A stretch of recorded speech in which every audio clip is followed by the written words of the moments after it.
Hello, Murder Squad. How are we doing today? It is good to see you all. We are playing more Persona 4 Arena Ultimax, and that means we're watching the goddamn intro. So, enjoy the song as we get ourselves pumped for the game tonight. Hello, hello, everyone.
All right, let's get into it, Murder Squad. Hello, hello. Persona 4 Arena Ultimax. Oh, right. I am not selected on the thing. There we go. All right, so last time we were playing as Naoto. So we're going to keep going with her story. And she is a chatterbox in her story, so we'll try our best, but... Oh, wait. I didn't want to do that. I wanted to start from the What safe follows part. are my impressions of the organization called the Shadow Operatives. There we go. All right. Back to Naruto. Naruto! Kanji-kun, are you all right? Of course I am. Your attacks are like little bug bites. I just let my guard down, that's all. I don't know if he's acting tough or trying to be courteous to me, but at least he's back to the usual Kanji-kun. The usual Kanji-kun. Usual? Wait, didn't you, Senpai, say that too? Well, at the very least, it seems that the spell is broken once the battle ends. I let out a sigh of relief. Still, for some reason, Kanji-kun has yet to look this way. Are you really okay? I was told that the others lost contact with you, so how did you come to be here? How? Well, it was a change of pace? You came into the TV for a change of pace? Did something happen? I'm willing to listen if you'd like to talk about it. There's nothing to talk about. I mean, wait, not that I don't want to talk to you. But like, it's not that I do want to talk or that I don't want to. Anyways, there's just sometimes a man wants to go inside a TV by himself. I'm not sure I follow. Off my back, will you? I didn't come in here because I like it. Actually, no. That is why I came. Because I like this place. When Kanji-kun turns around, his face is red, but with anger or something else. I just don't understand why you're being so loud about it and blushing so fiercely. I wasn't blushing. Besides, it was all your fault. You're the one that was, well, being all, you know. Ooh. Me? What are you talking about? You want me to come out and say it? Jeez. I thought you'd gone crazy because of that. Me? Crazy? You were the one who was acting oddly, calling me now doll and whatnot. Now, doll? Why would I call you that? Wait a second. Acting strangely. I saw Kanji-kun as if he's gone mad, and he saw me as the same. And yet both of us claimed that we hadn't gone crazy. I get it now. That's why you, Senpai, called me the usual Naoto. Ah, of course. An illusion. There we go. Huh? I believe we were both under the illusion that the other had lost their mind. That's why neither of us remembers saying what the other heard. Illusions, huh? It must be a scheme to make friends fight each other. But if that's the case... It it's not as simple as the person I have to fight being crazy. Chad and Kanji-kun both said things that dig deep into my personal problems. If these are illusions, then whoever's creating them has to be someone who knows us. The ability to interfere with other senses, the prior knowledge of us, putting it all together, it must be. Must be what? The Teddy acting as the tournament's host, as well as Rise-san, must be genuine. What? You moron, there's no way it's them. Thank you, Kanji! I look up at Kanji-kun in That surprise. Ted and Rise are fakes. Come on. They're not twisted like that. You of all people ought to know. He doesn't have any proof, but his unshakable trust in us sets me at ease. Even if I told him that Rise and Teddy are both missing, I'm sure his answer wouldn't change. Who else then? Well, you know, there is someone here besides us. I saw her on my way here. Some girl with long hair. A girl. Did she happen to be wearing a white fur shawl and combat gear beneath it? Her? What are you talking about? She had on a normal Yasuo girl's uniform and her hair was like tied back. A female student with tied back hair? I don't recall anyone like that. I thought he might have run into Kirijo-san, but that doesn't appear to have been the case. Is that girl Kanji-kun's talking about a suspect? I can't tell for sure. I'll keep it in mind. Well, I should be moving on. Hold on, I'll come with... Wait, what the hell? I want them to go together! I want them to get in shenanigans! Ah, the invisible walls again. Just like last time. I can't touch it myself. The rules seem to dictate that only the victor can proceed. I'll come for you later. Don't bother. I'll figure this out myself somehow. That aside, you beat me. You better make sure you're the champion in the end. That's completely irrelevant to the larger objective. I leave Kanji-kun behind and push on ahead.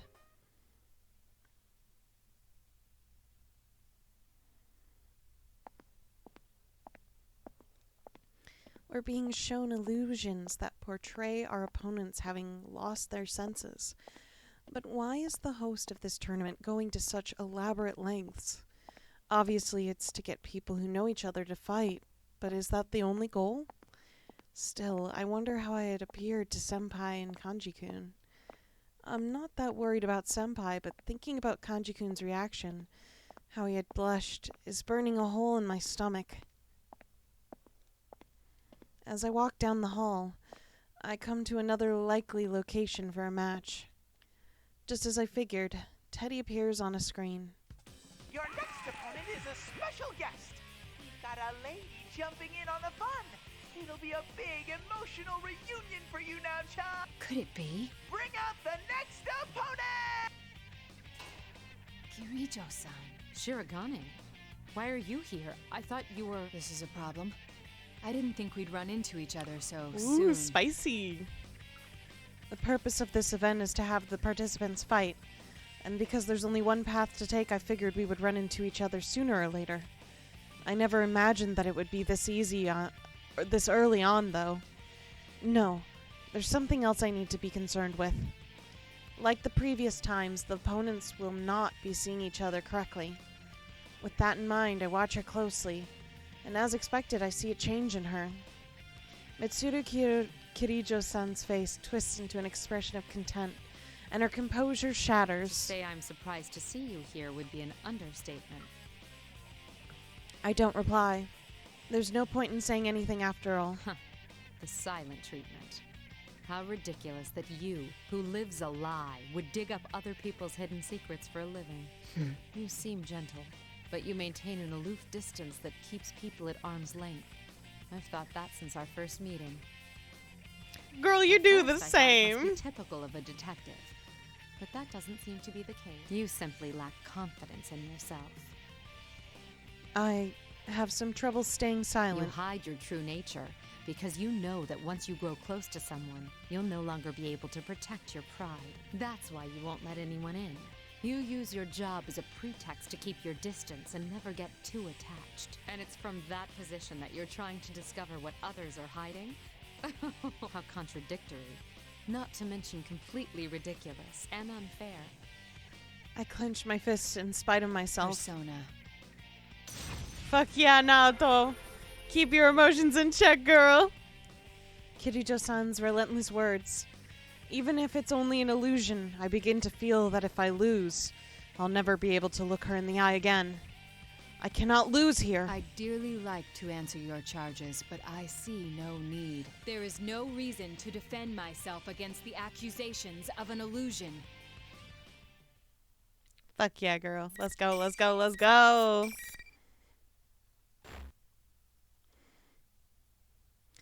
I gotta remember how to play this game again. There's so much reading. I forget how to play like halfway through every single combat. Final. No! Oh my god. I must hit! Okay.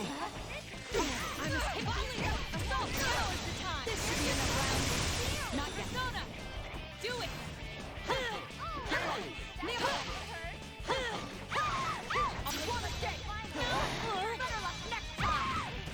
Okay. Mirror! Assault! Okay. Go! Assault! Now is the time! This should be enough rounds. Still standing! Now you crossed the line. I must hit! Assault! Now is the time! There we go. Oh, jeez. What? Oh, no, no, no! Whoa! That was too close for comfort. I got overconfident. You're stronger than you look. It seems you're a skilled fighter and a persona user as well, huh? With that, Kirijo-san stands I'd up. like to clear something up. Before our battle, I may have said or done some things that seemed disrespectful, but I understand. We were shown illusions to goad us into fighting each other. so you already knew. You are a credit to the Shirogane main men. In that case, well, I'm willing to forget all the things you said about my body. Oh no, Mitsuru! Oh, she's self-confident, conscious about her body. No! Wait, what? Her body? What did the illusionary me say? Though, if you're a persona user, that gives weight to two of my theories. Kirijo-san looks straight at me. One is that you were one of those who solved last year's serial murders. The few proud anonymous heroes. I shrug. And then I brace myself for the other shoe to drop. I know what she's about to say. The other is that you were one of my enemies. You were an observer at the hijacking, which means a persona user was sent specifically. Yet you hid that from me. Somehow I doubt you were there just to watch over the cargo. If my suspicions aren't off base, then there's something I must say. In all honesty, I feel like I have no defense for what's going to happen next. I begin trying to find a way to make it through this conversation without ruining whatever goodwill I may still have with her. But Kirijo-san's next words take me completely by surprise. Shirogane, can I ask for your cooperation once again? What? You know more about this world than I do, and since I lost our match, I will be unable to move on from here. Wait a moment. I thought you distrusted me. Even if I did, is continuing to oppose each other the wisest course of action? I have no words. Kirijo-san smiles as she watches me. Her proposal completely surprised me. My surprise must have confirmed what she was thinking about me. She knew that I'm not the type of person who would become her enemy under normal circumstances. That is why she smiled. I am no match for her. She's on a completely different level than I am. It's not a matter of social rank. She simply has the type of personality that makes people want to follow her. Kirijo-san doesn't wait for me to answer and continues. As you have guessed, we are here in pursuit of the stolen cargo. Upon investigation, we figured out that it contained the 5th generation anti-shadow suppression weapon, Labris. She was a machine, developed as one of a series of test models. They were intended to receive personas in order to combat shadows. Isn't a persona the manifestation of one's strength of heart? How could a machine be capable of using a persona?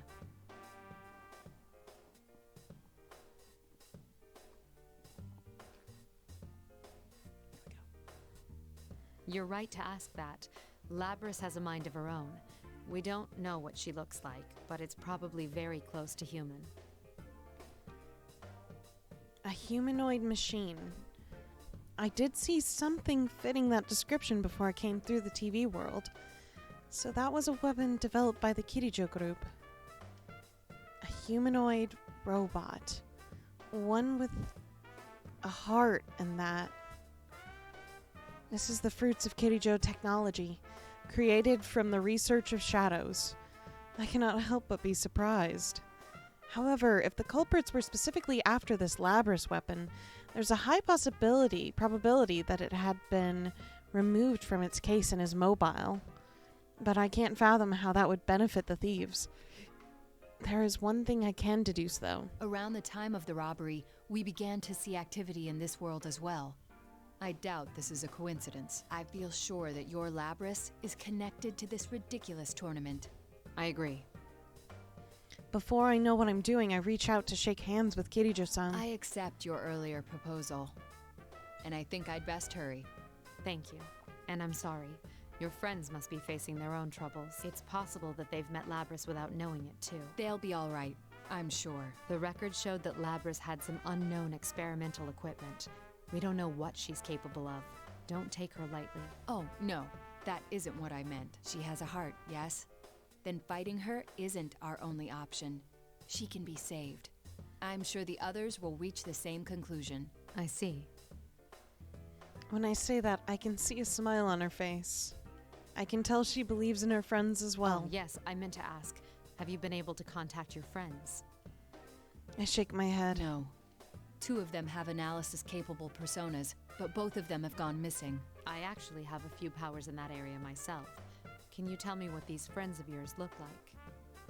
I give her as detailed descriptions of Rise-san and Teddy as I can. A bear costume and a girl. Are they... Yes. They're the ones acting as hosts for this tournament, but they're not usually like this. I see. Well, anyway, knowing that will make searching for them easier. Let me...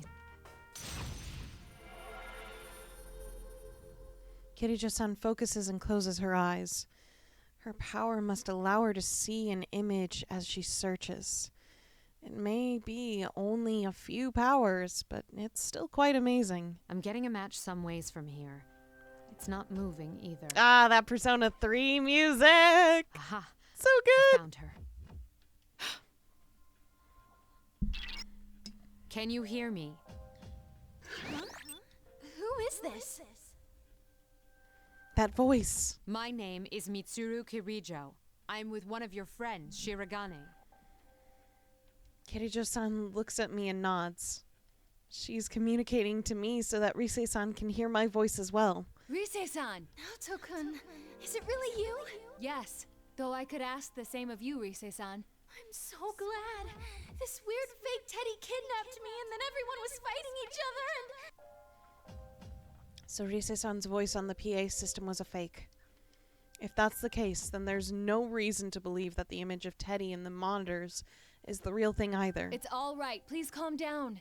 Do you know where you are right now? It looks like an announcement room, but there are these invisible walls stopping me from leaving. Plus the fake Teddy is watching me, so I can't use my persona. I don't know who that fake Teddy is, but it seems that Rise-san and the real Teddy were kidnapped to deprive us of a means of communication. In other words, to keep us fooled while we were in this world. Then again, that explains nothing about whatever objective could be gained by doing this to us. How does Labrys' existence tie into this? Oh, right. Thanks. Kirijo-san, right? Wait, Kirijo? I know that name. That's not important now. Are you a persona user too? Yes, but we can discuss that later. I sense a shadow-like presence very close to your position. Are you all right? The only thing near here is the fake Teddy. So it's a shadow. I was hesitant to make a decision. Kirijo-san does not know Teddy. Of course, she wouldn't know his origins. Even if the general was the real Teddy, she would probably think of him as a shadow if she didn't know better. But if the general is merely something else that's taking on his appearance, it leads to a completely different conclusion. That is, it's a shadow from a normal human who doesn't have any tolerance for this world. But if that's the case, then why is the shadow mimicking Teddy? I don't have enough pieces to begin solving this puzzle yet. While I'm in the process of thinking things through, Kirijo-san speaks up. Shirogane, you need to hurry on. I'll try to maintain communication as best I can and keep you in the loop. All right then, I'm off. Stay safe. I nod back to her and start running. Onward. To the announcement room where Rise-san is being held.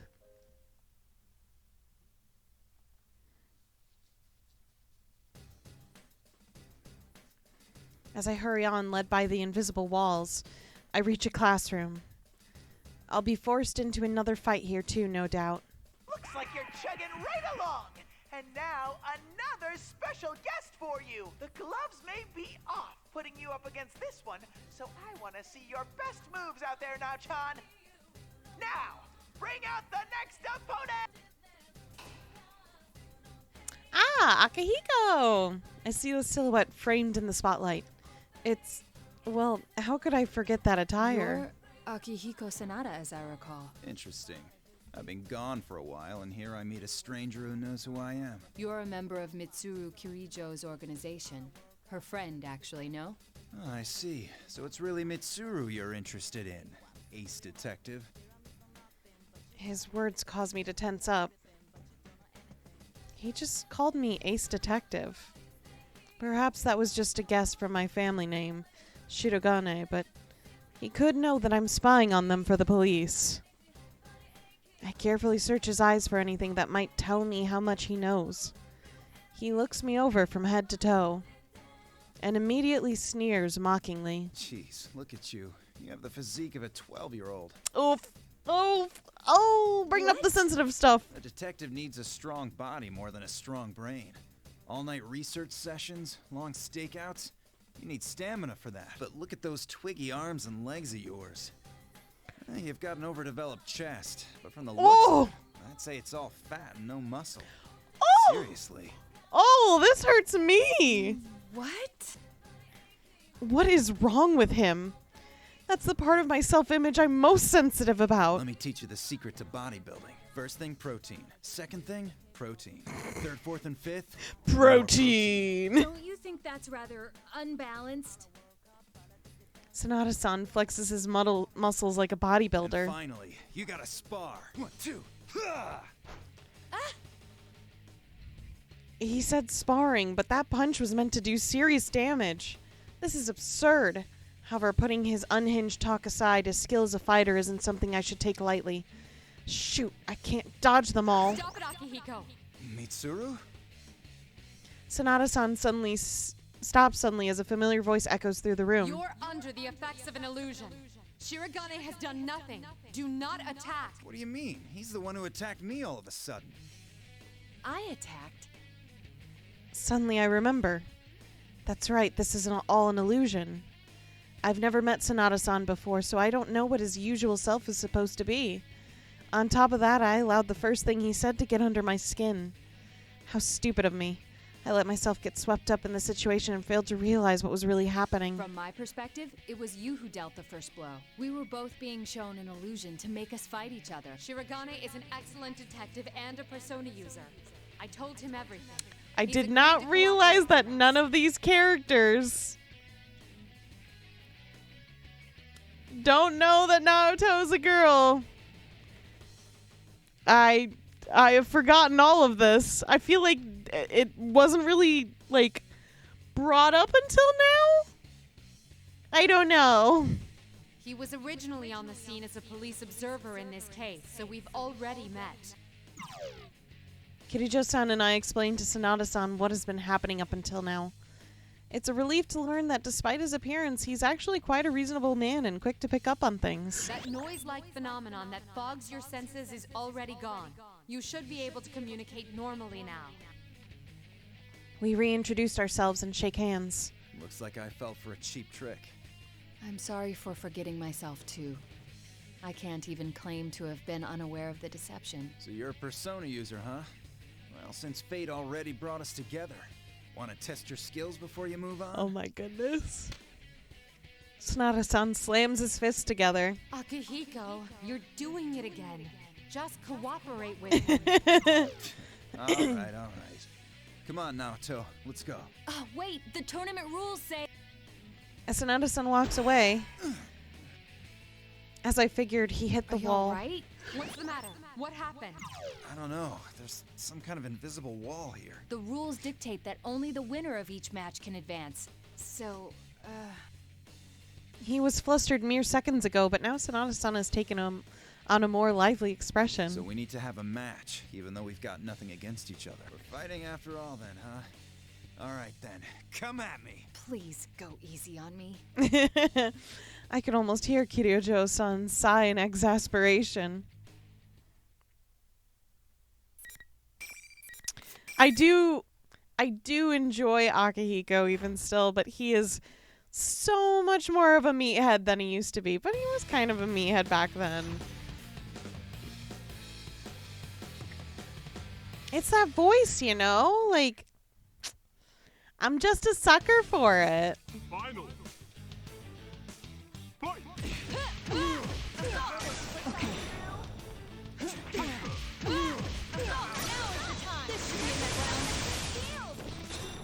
I'm a stealing. Assault. There.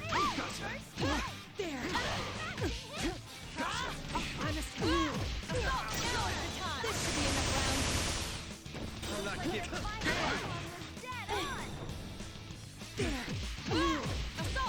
Okay. There.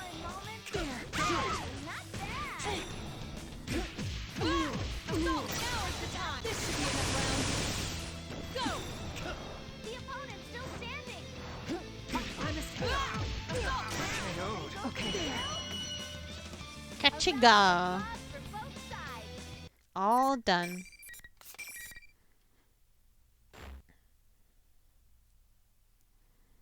That was a great bout. You're good. About? What an annoying rule. That reminds me. I saw that guy calling himself General walking with a girl. If only one person can move on, that's against the rules. The fake Teddy and Rise-san were together all this time. Then could the girl he's talking about be Rise-san? Do you No. remember the details of what this girl looked like?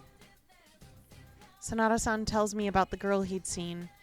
What he said matches the description of the unknown girl Kanji-kun had talked about.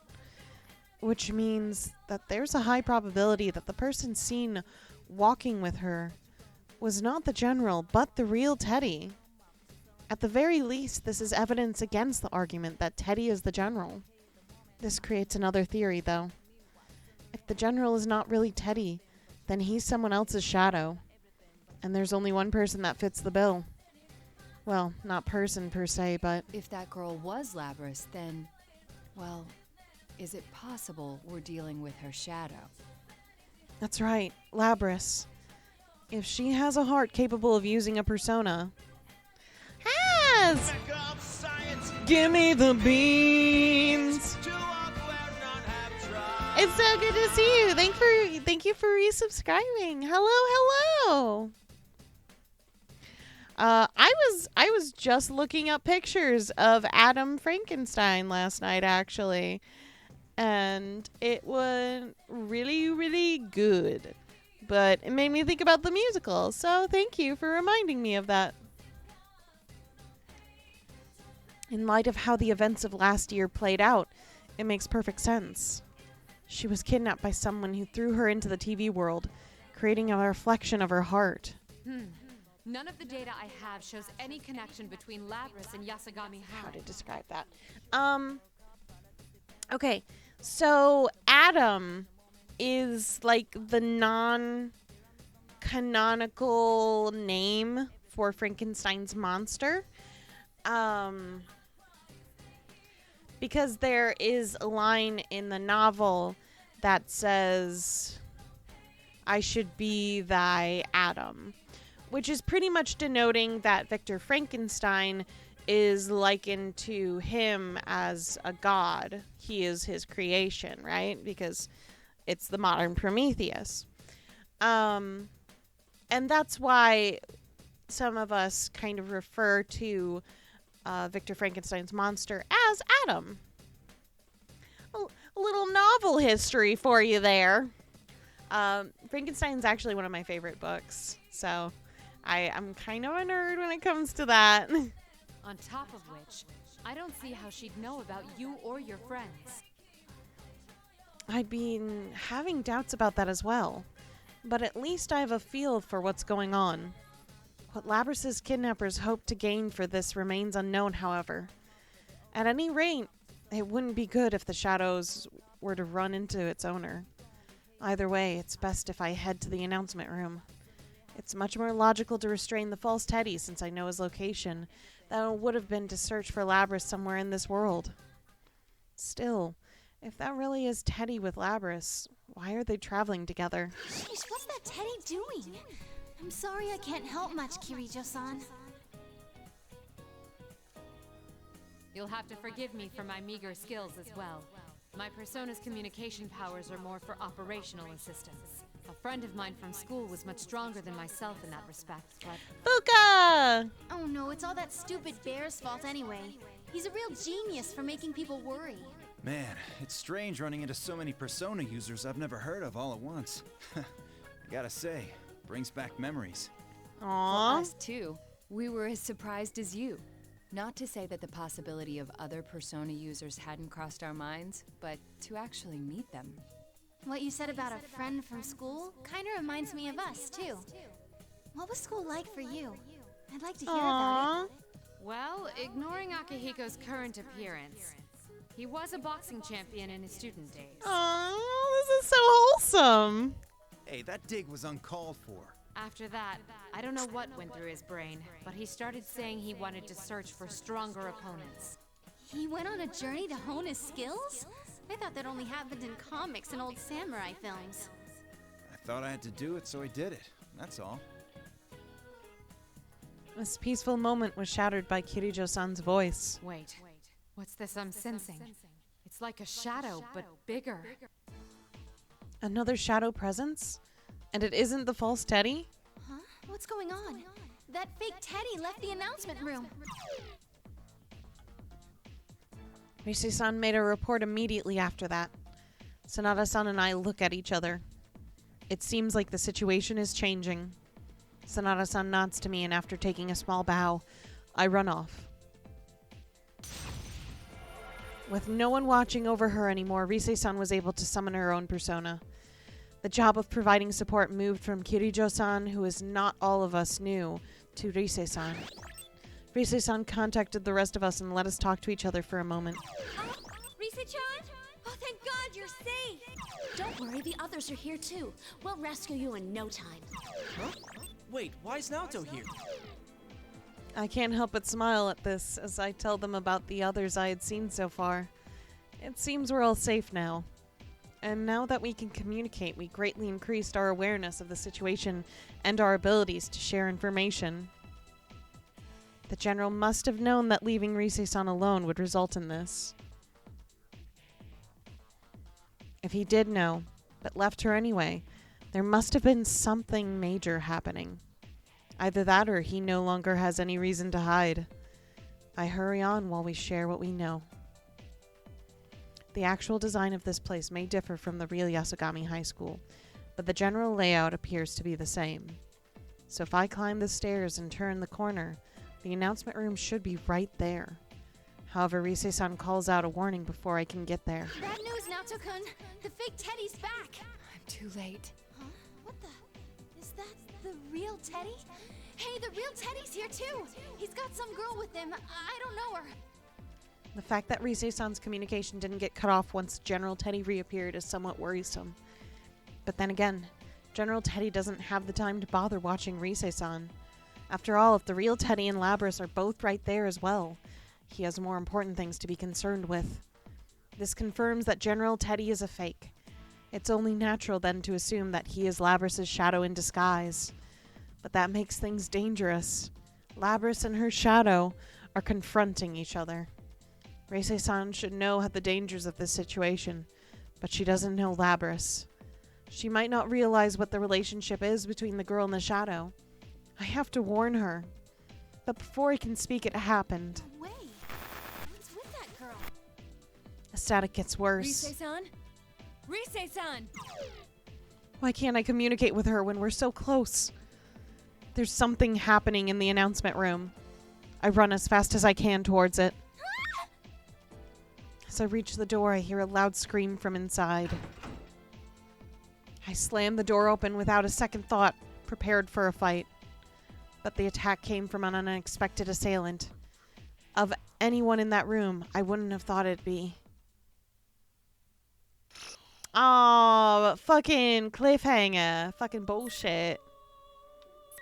Oh my gosh, we get to start. We get to start on these guys. Okay. Kirijo-san. I gotta get my lady voice ready. Late November in year 2010. The darkness fell without warning.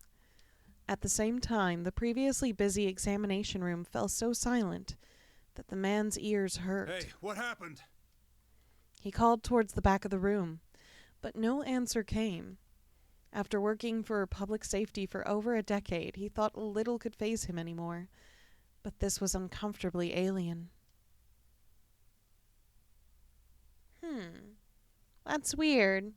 Maybe Twitch is on its fritz today. I don't know. I don't have any weird settings for it right now.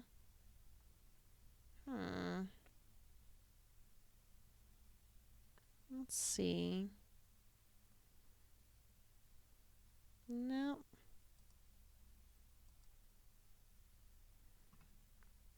I don't know. Maybe Twitch is just being weird. My bit rate's not fucked up or anything, so I don't think it's on my side. Okay. Good to know. Thank you, Zeno.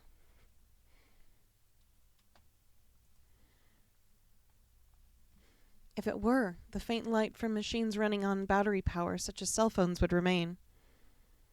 I hope so. But the silence disturbed him even more. He hadn't heard so much as a single cry. As he looked around, he saw a point in the darkness. Something was giving off an eerie glow as if painted in an iridescent pigments. Once his eyes began to adjust to the darkness, he was able to faintly make out the area around that light. The shining spot was revealed as a small, strangely decorated box, one that the man had only just delivered to the forensics unit. Forensics team! What the hell is... He called out, still squinting at the shadow of a person he could see at the window before him. But as the shape resolved, he saw that it was not a person's shadow at all. Huh? He had no words to describe it. At first glance, it seemed to be a coffin. Indeed, that is what it was shaped like. But he had never seen a coffin standing upright, tall as an adult, shining like a dark crystal. Yet that was clearly what the crystalline mass was, squatting in the spot where a window clerk normally stood. And upon closer examination, it wasn't the only one. At desks in front of the evidence shelf next to the reference computer, the objects towered everywhere, as if they had taken the place of humans. What are these? A chill ran down the man's spine. They're people, was the thought that instinctively came to mind. Was this the reason he couldn't hear anyone else's voices? Was it because everyone but him was... What's going on? Once the fear had set in, it wasn't easy to shake off. His familiar office was starting to look like a grotesque netherworld. He felt quite sure that he had to get out. Quickly, he turned and grabbed the knob to the door through which he had just entered. But... What the... It didn't budge. It wasn't that the door was locked, preventing the knob from turning the latch. The knob was completely frozen in place. Is anyone here? Hey, let me out! The man slammed his fist against the door, yelling in desperation. But the sensation he felt when his fist impacted the surface wasn't that of hitting a door. It felt completely at odds with what he saw, as if a picture of a door had been drawn onto a solid wall. It was then that the man noticed that another light, similar in color to the emanating from the box, could be seen on part of his hand as he swung it forward. It was a ring, and suddenly he remembered. When he brought in the small box, he found several bizarre ring-shaped objects within it. While handing it over to forensics, he suspected that they might be rings. To check the theory, he put one on. And now that ring was emitting the same eerie light as the box. Though he still had no idea what was going on, it was immediately apparent that it was directly related to the current situation. The man grabbed the ring with sweat-slicked fingers and tugged, ready to pull off his own finger if necessary. But just at that moment, I wouldn't take that off right now. the man can't help but gasp. He looked around but couldn't sense no one inside the room with him. Where had the voice come from? I'll be there to rescue you shortly. Calm yourself and wait there. When the man calmed himself, he realized that it wasn't just a voice. The sensation was indescribable, but it was distinctly unlike hearing with one's ears. Who's there? Oh, pardon me. This is Mitsuru Kirijo. We met earlier. Kirijo. He did know a Kirijo. It was she who brought the strange small box. And that wasn't all he knew. The Kirijos were a wicked family who used their fortune and influence as a shield and constant frustration to the police. Despite that, the man couldn't help but feel relief wash over him. Perhaps he might survive this after all. Oh, well, I appreciate the help. Just hurry. After getting the muttered words out, he sank to the floor, the door at his back. Mitsuru Kirijo. If he recalled correctly, she was the eldest daughter of the Kirijo group's founding family. Oh, I missed that line. He noted something. He sensed a measure of trustworthiness from her. And to think it had been merely an hour ago that he was asking himself why such a young girl had been chosen as the head of the Kirijo group after all.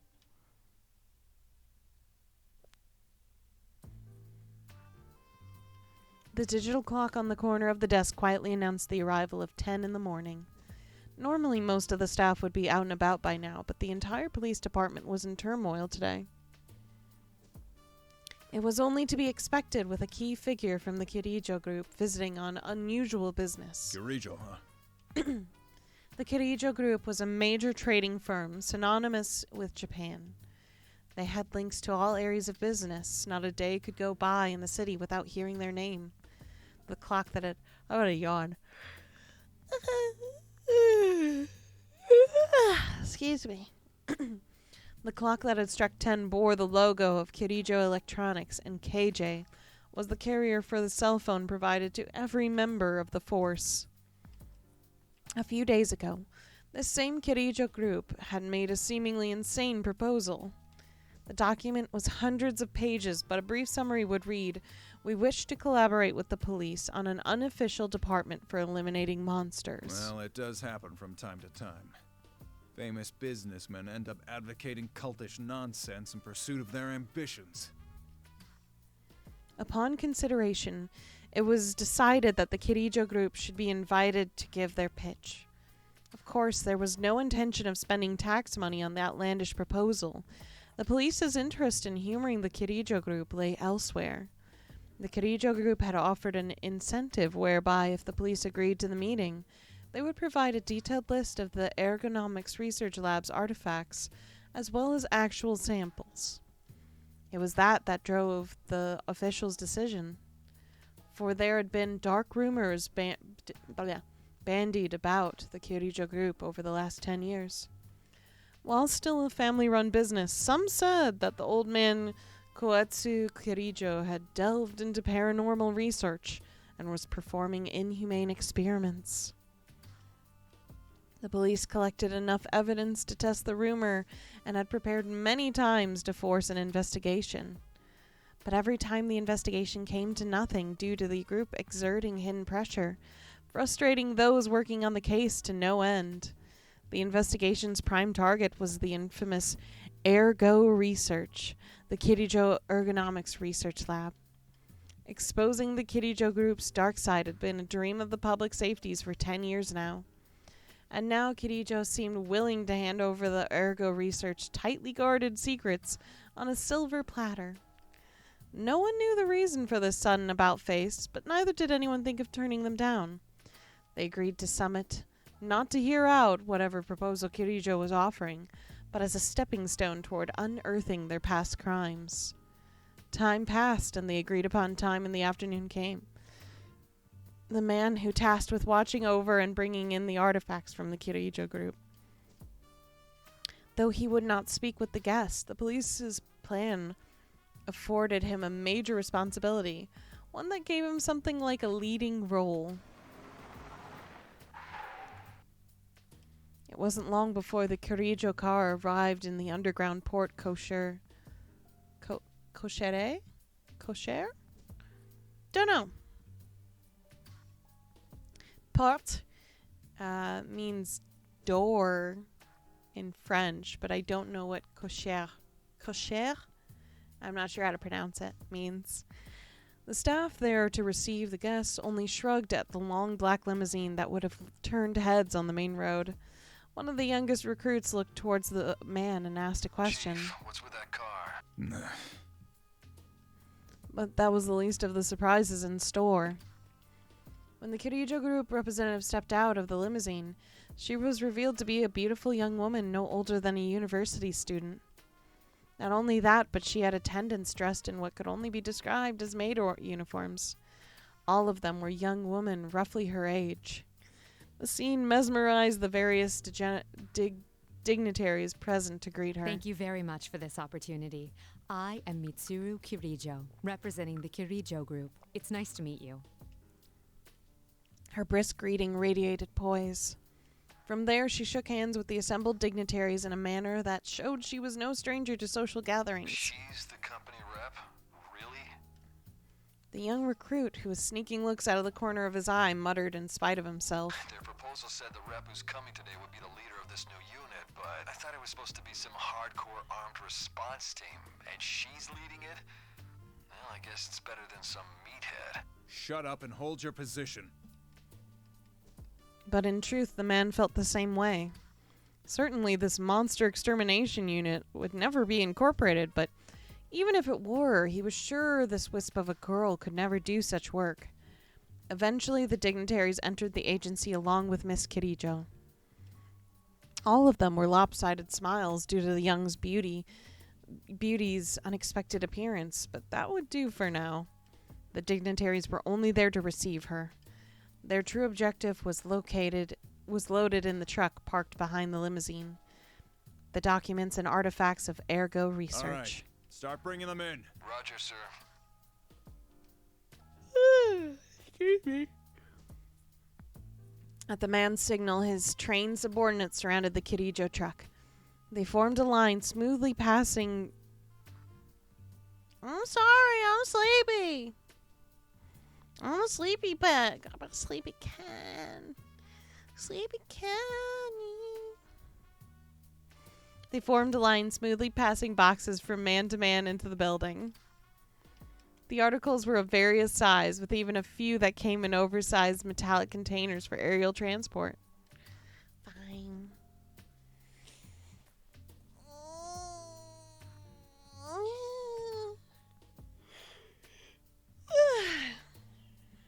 Are you happy?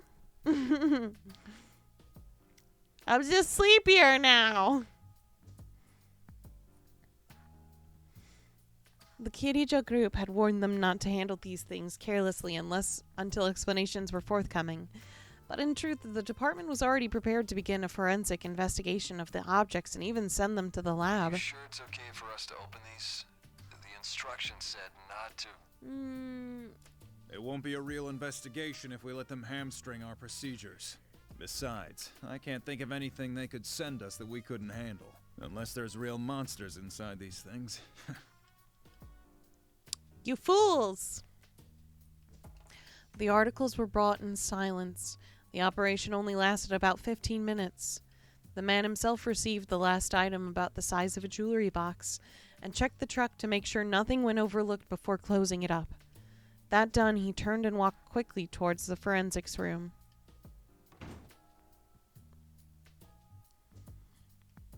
Try though he might to maintain his composure, he couldn't contain the excitement he felt. For 10 years, the darkness of the Kirijo group had been a frustrating legend, like mist between the department's figures. Their chance to investigate and expose them was here at last. If even the slightest evidence matched the DNA of those who had gone missing or the victims of the unsolved cases, victory would be theirs. The man tried to tamp down his exhilaration and took another look at the small box he held. There was no upper lid on the box. A pedestal-like protrusion at its center held a number of small circular trinkets. Their usage was completely unknown. What kind of research produced these? Just as the man was about to hand the box to the window clerk, he saw a wedding ring on the clerk's finger and came to a realization. Are these rings?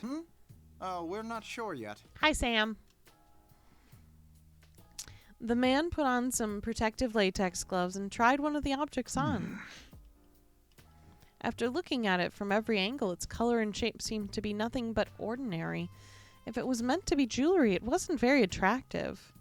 The man couldn't picture scientists in lab coats slaving away in a lab to create rings like this. The moment that unlikely possibility came to mind, the man felt somewhat embarrassed by his ignorance of fashion and accessories. But as soon as he reached for the small box to put the ring back in, darkness suddenly fell. Please step away from the door.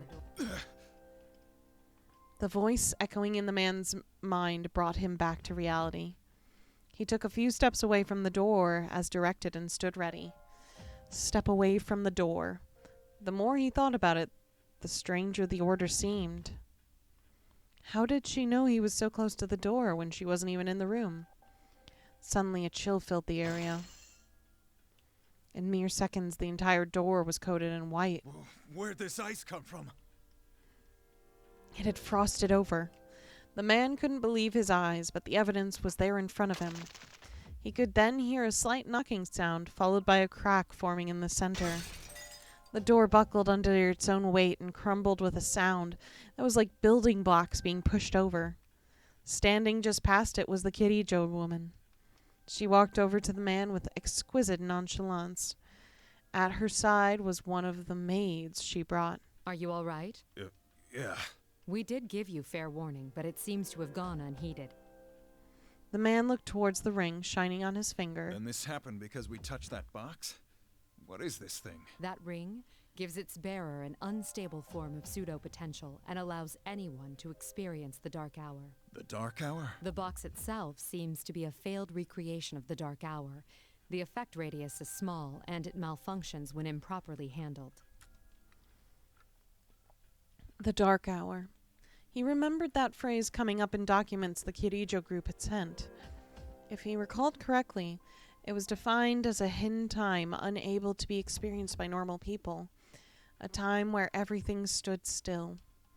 According to the documents, it seemed to have occurred every night at midnight for about 10 years until spring 2010, as if it was forcing its way into normal time. Before now, it seemed like pure fantasy.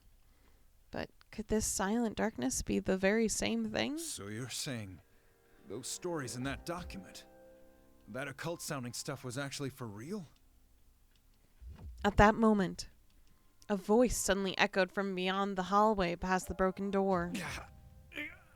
Who's there? The man reflexively called out in alarm, realizing that the fear had not yet died down. What emerged from the darkness was a young recruit who had greeted the guests earlier and had been helping with bringing in the artifacts. He was staggering as if severely drunk. Chief! Hey, are you all right? The man started to rush to his side, but the Kirijo woman silently stopped him. She stood between the two as if protecting the man. What? He's my... Before he could finish, a surprising change overtook the recruit.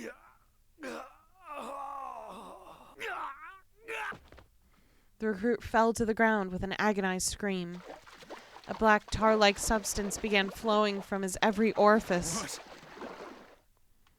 What? The ooze spread unnaturally across the ground and cowered into the glob. It rose up like a beast raising its head, and what looked like claws began to form. Its appearance was gross or something. The man thought again about the Kirijo group's initial proposal. We wish to collaborate with the police on an unofficial department for eliminating monsters. Without a doubt, this is what they were referring to. And the name that came up again and again was... This is a shadow. That it is. It's a monster that dwells in every person's heart. They usually can't manifest themselves this way, but it's quite common to see it happen during the dark hour. So the research to make this happen artificially. That's what Kirijo has been experimenting with. That did seem to be the extent of it. At the start. At the start. The man couldn't prevent himself from shuddering, imagining the implications of her statement. With the second roar, the half-liquefied shadow suddenly took the form of some fell beast. But where the face should have been was nothing but a mask, giving a bizarre appearance of two creatures stitched together. The young woman, for her part, seemed not in the least perturbed. Kikuno, my things, please. The maid stooped to reach something. The man wasn't sure where she had been carrying it, but she placed a sword in her master's hand. The blade was specially shaped, similar in design to a fencing saber. You're going to fight it? Stay back. This will all be over soon.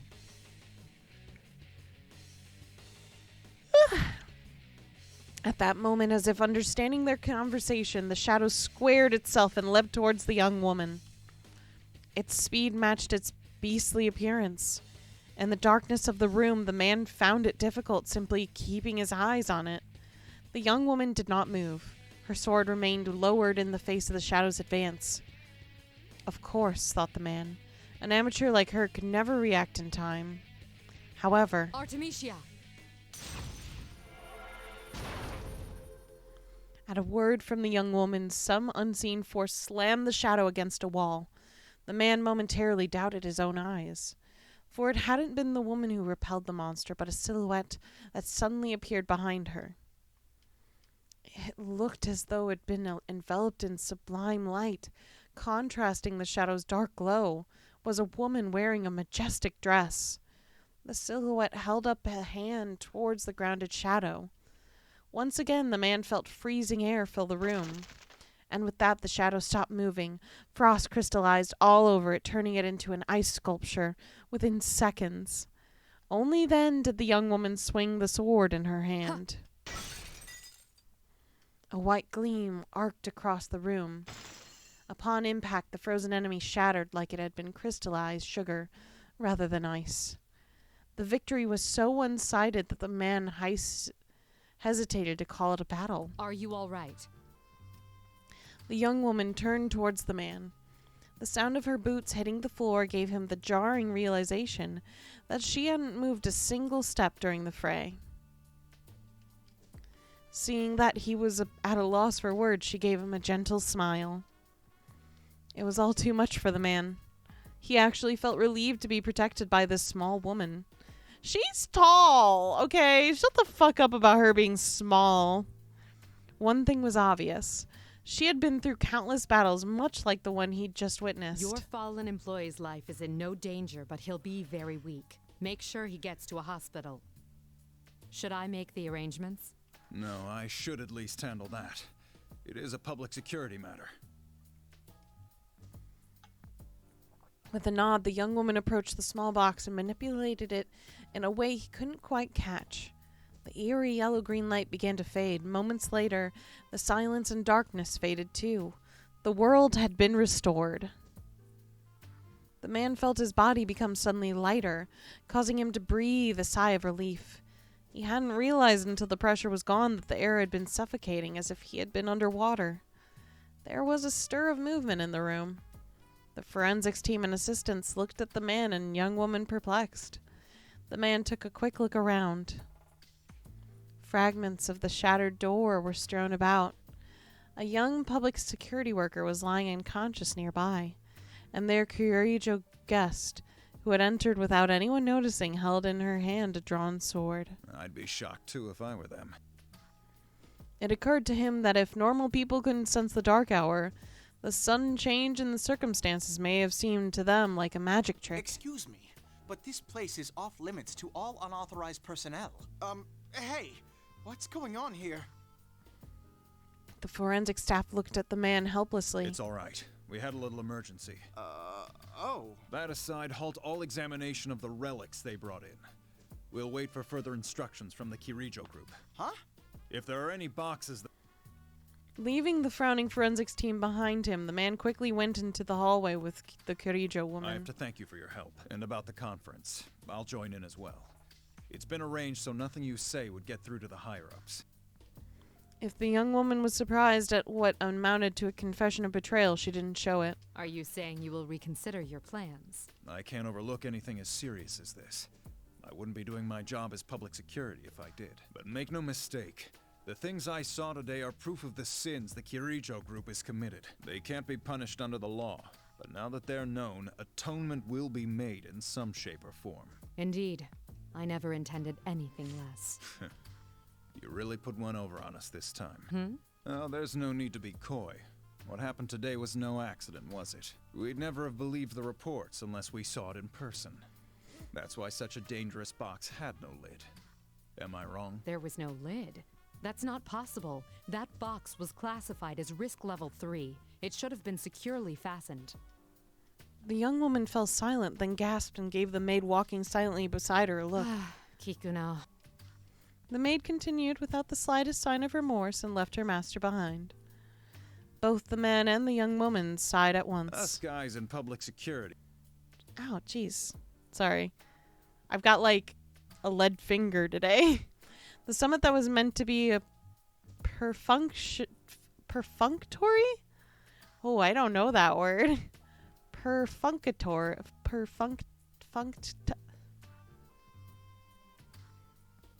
Perf. Refusal took an unexpected turn. Promises were made to continue the talks. 6 months passed. After many opportunities to show the actual samples to the dignitaries were set up, the proposed special unit was established in mostly the form Kirijo requested. That doesn't sound like a real word, though. That sounds like a fake word. It looks like a fake word, and it sounds like a fake word. What does it even mean? The security department, the Shadow Response Unit.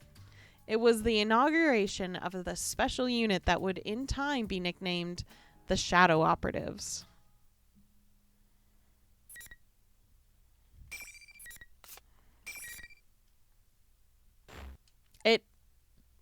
That's so specific. Indeed, the Shadow Operatives. I'm quite fond of the name. Not that I normally pay much heed to these things, but in this case I admit to being pleased. It started as sarcasm on the part of the higher-ranked Scoozy.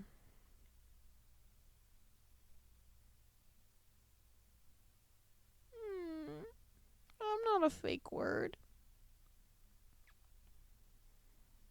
Why would you say that?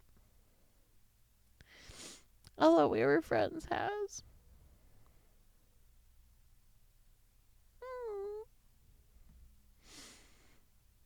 You're meanie.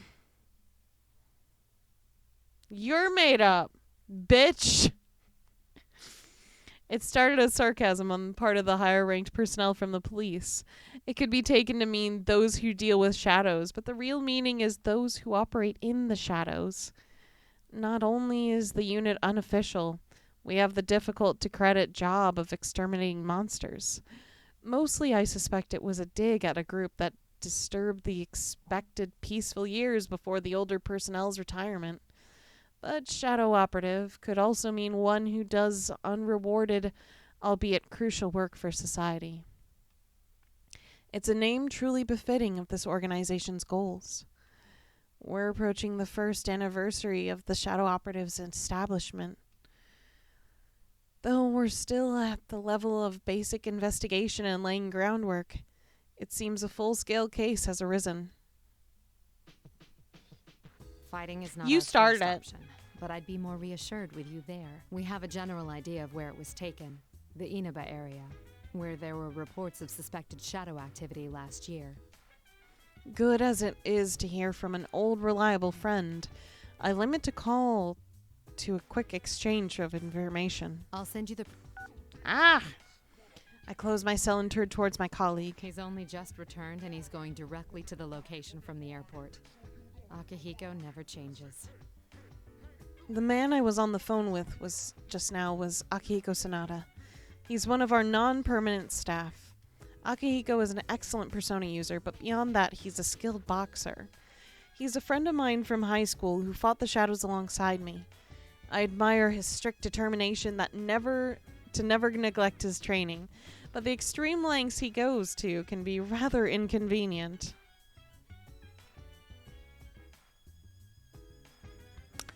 Fuck that, Has. Fuck that up the entire butthole.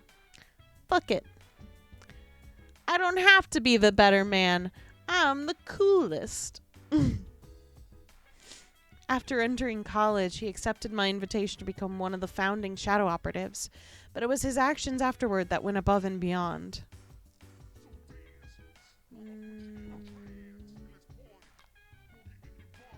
Sure, I'll join, but if I'm going to use my strength professionally, I want to get my skills to a level I'm happy with first.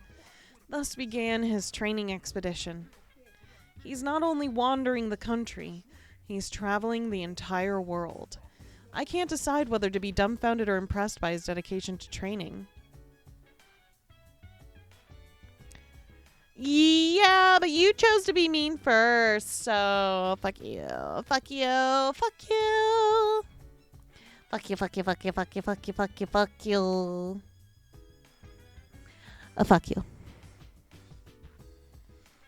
All of this is to say that he only just returned to Japan to take part in this operation. I give a wry smile and lean back in my chair.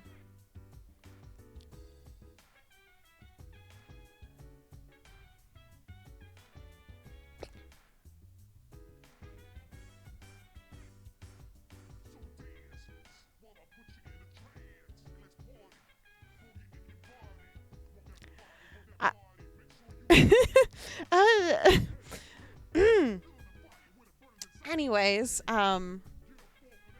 it's a cold evening right now, yeah. Yeah. It's real cold today.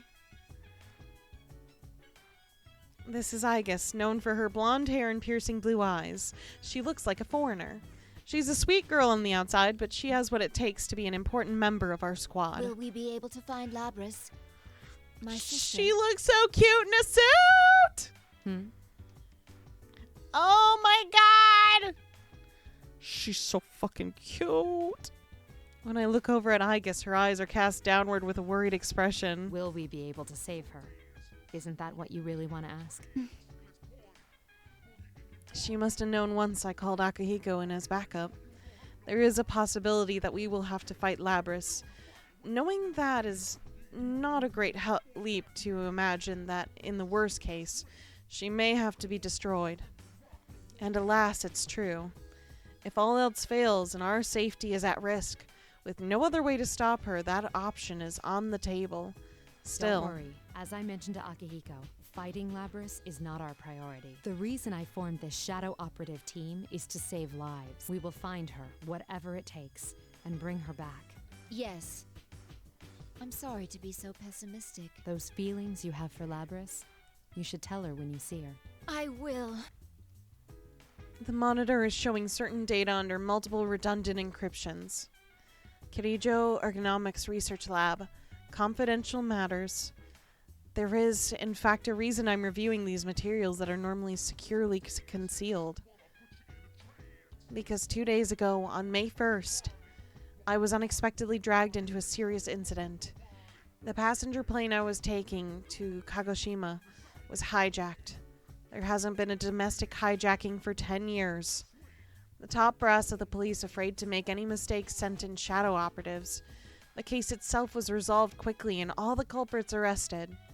None of the passengers were harmed either. But the hijackers' true motive wasn't terrorism or political demands. as one would expect. It was surprised to find that they were really after my cargo. It was a sealed box from the ergonomics research lab. We were transporting it to Yakushima on the flight. No one thought that the risky hijacking could have been in pursuit of just the cargo. As a result, one of the objects was stolen. The arrested suspects are all in police custody, but none of them have any memory of carrying out the crime. Someone was pulling their strings, and very probably using uncommon methods. Considering that Puppet Master was targeting shadow-related cargo, I doubt they'll be easy to deal with. As for what was stolen, Aegis mentioned its name a moment ago. The 5th generation anti-shadow suppression weapon Labris is an older model from 2 generations ago. Since shadow-related ergo research documents were lost in an accident, we know little about Labris. She's an android, most likely a female version, just like Aegis. But instead of a weapon loadout, she seems to have been fitted with some kind of experimental equipment. That's all we know. Still, thanks to our collaborators' quick wit, the escaping vehicle was traced to the end system. It wasn't easy, but we managed to pinpoint its location. It was headed for the city of Inaba, where there may have been shadow activity last year. Once the preparations to depart are complete, I'll head there myself. My mind wanders a bit. Though I wasn't aware of them, the shadow of the sins committed in the Kirijo name is still so painful 10 years on that I sometimes want to avert my eyes. But now is not the time to be bound by the past. Now is the time to act. I suddenly notice that Aegis has been staring at me worriedly. I give her a smile and stand up decisively.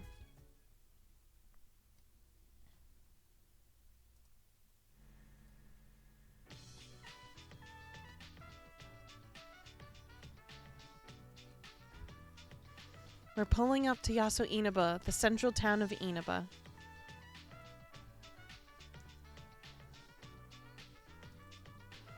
Though it's the central town, the main street seems nearly deserted, and there's virtually no activity to be seen through the car windows. It was confirmed that the vehicle transporting Labris was abandoned here, so our first move would be to confirm the situation. Or so I thought. I attempt to ignore the rude stares of people trying to get a look inside the car, focusing instead on the scent of my tea. People keep crowding around whenever we park. We had to move it a number of times already. We didn't get a moment's peace until the car had reached the junkyard on the outskirts of town. As I try to keep from sighing, Aegis speaks up from her seat in front of me. Mitsuru-san, our activities are supposed to be undercover, correct? Yes. For undercover missions, it will be necessary to keep all personnel and vehicles from being noticed. Right. Mitsuru-san. No. Understood. Aegis's poker face is a perfect blank. Though I understand what she's getting at. I've actually wanted to say something along those lines to the people around me for a while. Still, it would be galling to hear it from someone else right now. All I told them was to give us a car with enough space. Our contact has arrived. The man approaching us is someone whose corporation I specifically requested. His name is Detective Kurosawa. Before I can welcome him, Aegis speaks up. Oh my. This was not our designated meeting area, yet he has discovered us. You want to know how I did it?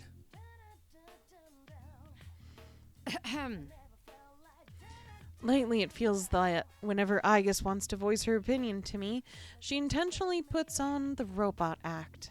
They mentioned this at the lab, that if Aegis still speaks in that stiff formal manner, either she's getting too human and is developing habits, or she's doing it on purpose. Honestly. We appreciate your cooperation, Detective Kurosawa. Long time no see, miss. And Aegis, was it? Indeed. It has been a while. Detective Kurosawa was an officer at the police box near the school we attended 3 years ago. He was shunned for cooperating with us and got busted back down to officer, but now that the shadow operatives are officially recognized, he is in their good graces again. A man who can be trusted beyond the confines of his station to solve a case, even going so far as to bend the rules. He's a rare breed. Detective Kurosawa's expression is softened while he makes small talk with Aigis. Which makes me realize that this may be the first time he's seen Aigis in her combat form. I shouldn't make you stand while we talk. Please, get in. Sorry. I haven't seen you in a while, so I had a lot to say. He must understand that we're trying to go incognito. Though it's kind of him not to point out that our vehicle and attire are completely unsuited to the goal as he answers the limousine. He sits and does not even wait until the door is closed before getting to the point. I found out quite a bit regarding the case you had me look into. First, I reviewed the report on the incidents from last year. One of the suspects mentioned the word persona. So what went on here last year? It's probably related, but I wasn't done there. Parts of this guy's testimony were even more outlandish. If you can take what's in the record at face value, it seems persona users can enter TVs within the Inaba region.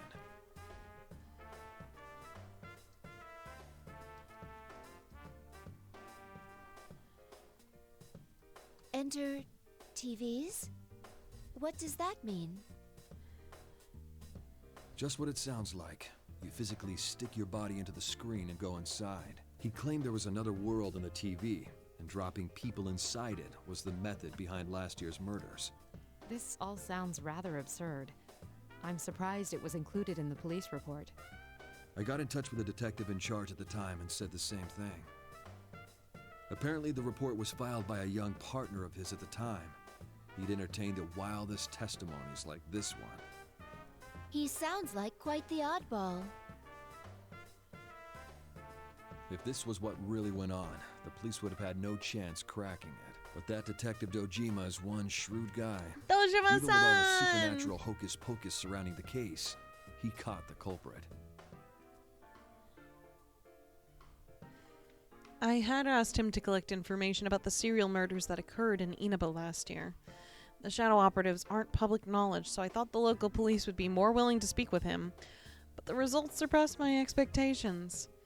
Though it is slightly frustrating to already run up against something I'm powerless to achieve myself. That's all I have for you right now. I should be going. I doubt either of us has time to reminisce over the old days. It's funny though. I thought the fighting was over, but you guys surprise me every time I see you. Thank you very much, Officer Kurosawa. Why don't we at least see you off? Oh, that's all right. I've got my own car.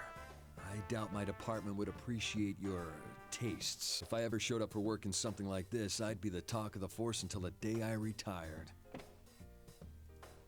Detective Kurosawa jokes with us before exiting the limousine, waving casually back at us.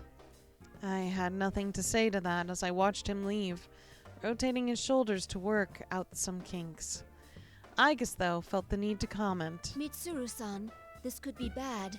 Our sense of social aptitude is in question. Can't deny that.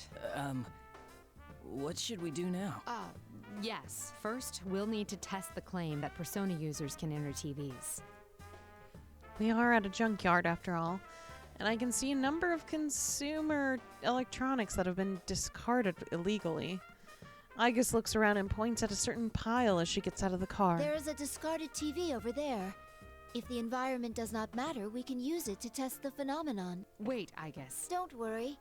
I'm just going to touch it. Oh my god! That's not what I was worried about. Aigis isn't wearing anything like a disguise and... No, I'm overthinking this. We've already attracted enough attention.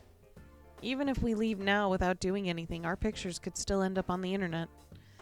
Let them gossip about the strange people in the funny clothes. It'll become some urban legend. My mind made up, I step outside wearing my special equipment. Once Aigis sees I've followed her, she gives a small nod and stretches her hand out towards the screen. Amazing! Her hand, it's inside the TV, but the screen itself seems undamaged. Aigis' hand is swallowed up by her wrist as if she put it into a bucket of water. Interesting. It's exactly as the police report said. What's it like inside? Do you feel anything? Not particularly. No. Wait a moment. It's the same as mine. It's hard to say definitively since this is my first encounter with it. but I believe this reading is from a personality module. Does that mean our retrieval target is inside the TV? Huh. Sounds like fun. That voice from above. It sounds very familiar. But all I see in the direction from where it came is a man in an outlandish red cape. I hesitate for a moment. Could it be? Is that Akihiko? The man leaps from the stacked tower of TVs like an acrobat. You didn't show up at the rendezvous point, so I went looking and found you here. This whole TV thing is pretty interesting. In spite of myself, I bury my face in my palms. Akihiko, what on earth are you wearing? Just what were you doing overseas? Didn't I tell you that I was on a training expedition?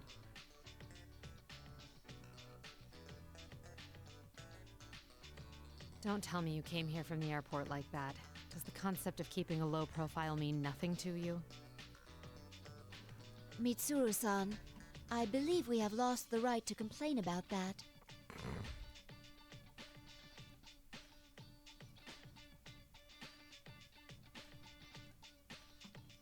That's it. I'm never mentioning the subject of our appearance again.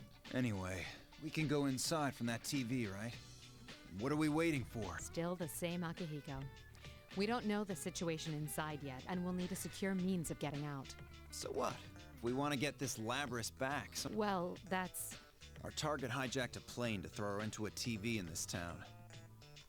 If we sit on our hands, it's possible we'll be put in serious danger. Akihiko's right. That's exactly why I've been trying to act as quickly as possible since this case began. We're different from how we used to be. We made the choice to fight shadows as professionals. That's why I traveled around the world and trained harder than ever. And now that something's actually come up, you're hesitating? Aw, We shit. agreed to do this. I'm ready to stake my life on the mission. Getting fucking called out. Reckless, unafraid. To state his honest opinion. Classic Akihiko. He must understand that is his role. Certainly there are times when I need such opinions. And it's been a while since he went abroad. I think I can understand his current mindset.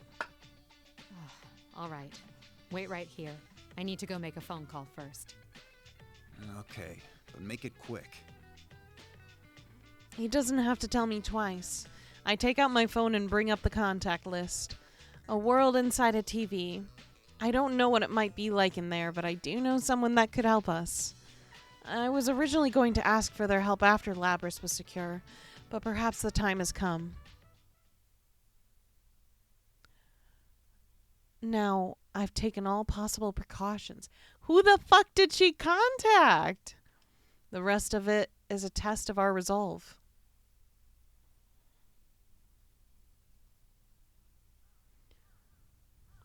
Let's go into the TV. The other members will wait here in the car. Yeah. If we all barge in and something happens, they'll be devastated. Now that you mention it, at least one of us should be staying behind as well. I am not staying.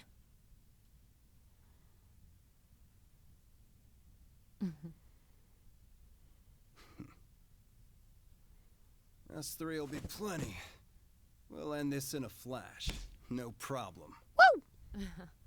The same as always. Although, we have no idea what might be waiting for us on the other side. Don't get careless. Right. This situation, it brings back memories. Remember when our friend fucking died? That sucked.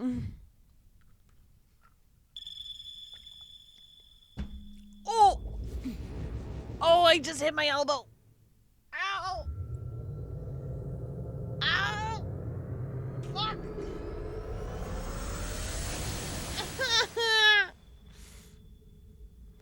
I am in pain. Ow.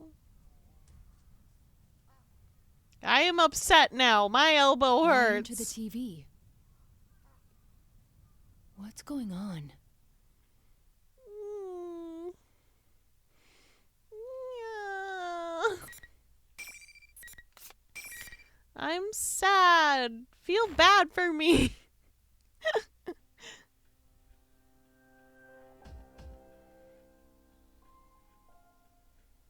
Where am I? Dafu. Is this inside the TV?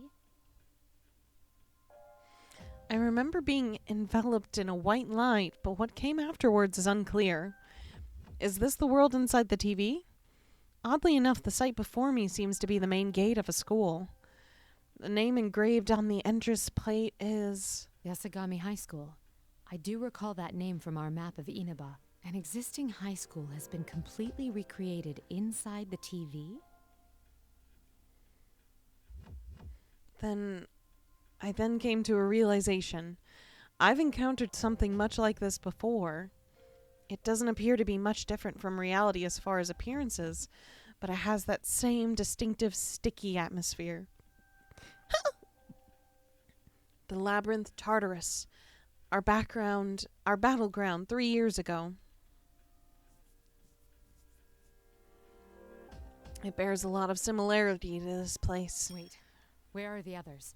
Akihiko! Aigis! I don't know. It might have been a burp. It was a noise that came out of my body. Being separated won't do anything to further our mission. Perhaps I can use my communication power to get in touch with them. I can't reach them through my persona either. This place is highly unusual. It's still barely functioning, but the noise here is severe. I'll need to understand this world a little better and find a quiet place to concentrate. As I check my surroundings again for enemies, I hear the sound of footsteps. I tense, getting myself ready. But when I turn around, a uniformed girl stops, looking at me in bewilderment. Huh? I didn't expect to meet someone else here, let alone a seemingly ordinary schoolgirl. Could her age and outfit belie a connection to the theft of Labrys? But once the girl's surprise faded, she still seemed confused by my appearance. It seems that even here in other dimension, people are startled by my attire. At least her reaction allied my suspicions. People reveal something of themselves when they're caught off guard. Anyone in the act of committing a crime couldn't fake being perplexed so naturally. Did I surprise you? I suppose my outfit is somewhat unusual. Oh, no. Why are you here? Well, It does look like a car logo, doesn't it? That's weird, right? Yeah, that's weird. A loud cheer suddenly swells, cutting off our conversation. Judging by the sound, I'd guess there's a crowd present here. It's just the logo for their high school, I'm pretty sure. I look around the area in confusion. What? Where is that coming from? Students appear one after another, clearly intrigued to see us here. Huh? What's going on? Before I can react, an image appears on the monitor, buried beneath the bizarre decorations. Hello! Hello! This is General Teddy, your benevolent dictator! And I, Rosette, am your commentator. It's time for the next round in the P1 Grand Prix. Are you ready to fight? P1 Grand Prix? Fight? Suddenly, the one in the ridiculous costumes queue, smoke pours out around us. A spotlight shines from somewhere directly upon me. I instinctively raise my arm to shield my eyes from the harsh light. It feels like I'm being displayed for an audience. And who do we have for Yuki-chan's opponent this time? Ooh, it's a mysterious, beautiful lady. How unexpected!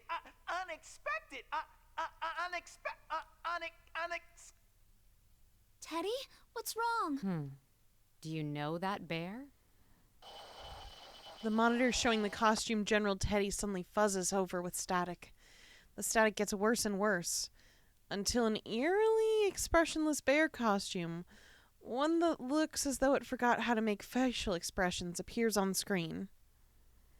The voice is the same as before, but his tone is harsh and mechanical now. Case 04, unintended intruder. Entering elimination process. What is that supposed to mean? Ugh. What's going on?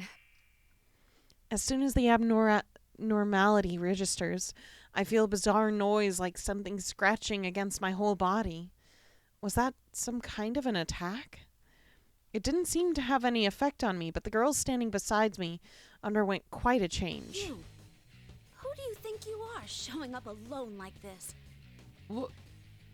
It's no use trying to talk your way out of it. There's nothing to discuss.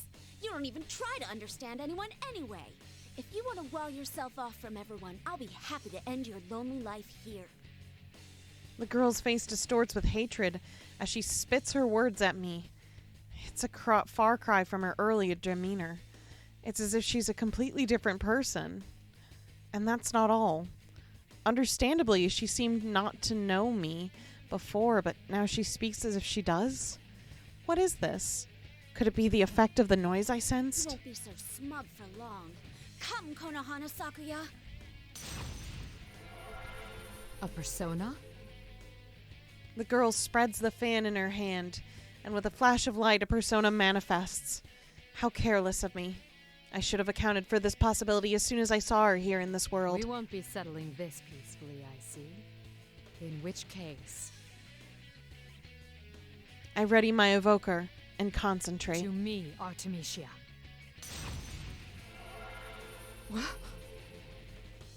Power rises from within me, and the sensation in my limbs tells me that my persona has emerged. But my hand holding my evoker is still at my side. My persona. Did it just appear without the use of my evoker to trigger it? Did I summon it only by thinking? Theoretically, one doesn't need an invoker to summon one's persona. I didn't have one the day my persona first manifested, and I've done without one several other times as well. But never before have I summoned it so easily and without any special concentration. It's as if my consciousness is reaching far beyond the boundaries of my body.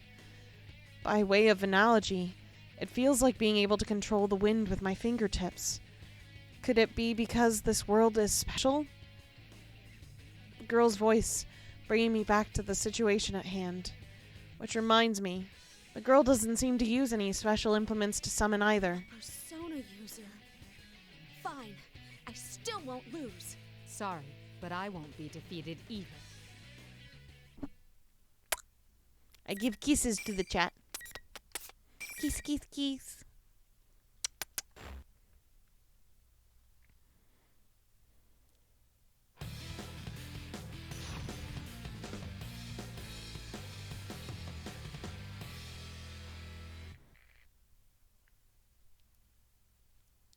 Final. Fight!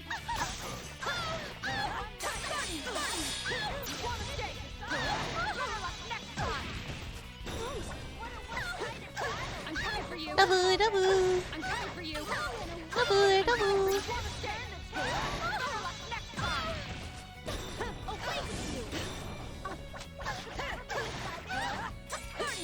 Almost had a perfect one. Still standing. A round of applause for both sides.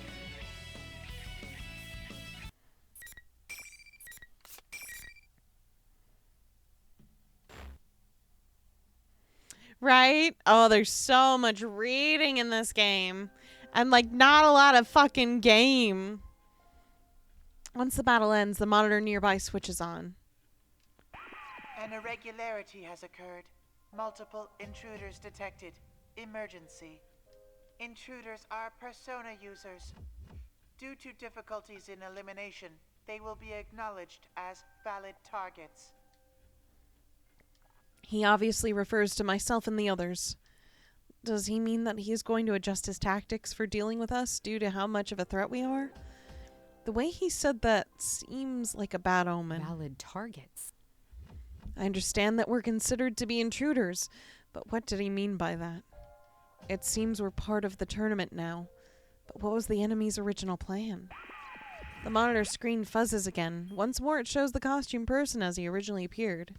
Geez, you need to let me know if you want to get in on the fun. But this is a unique situation, and you're one hot mama, so I'll make an exception. Just keep putting on a good show in your next bout, too. Who are you? Why don't you take off that strange costume and show your face? Hey now, I don't think a lady walking around in a cat suit like yours can talk to me about my bear suit. Enough with the questions. Move on. Again? Yet another person hung up on my outfit?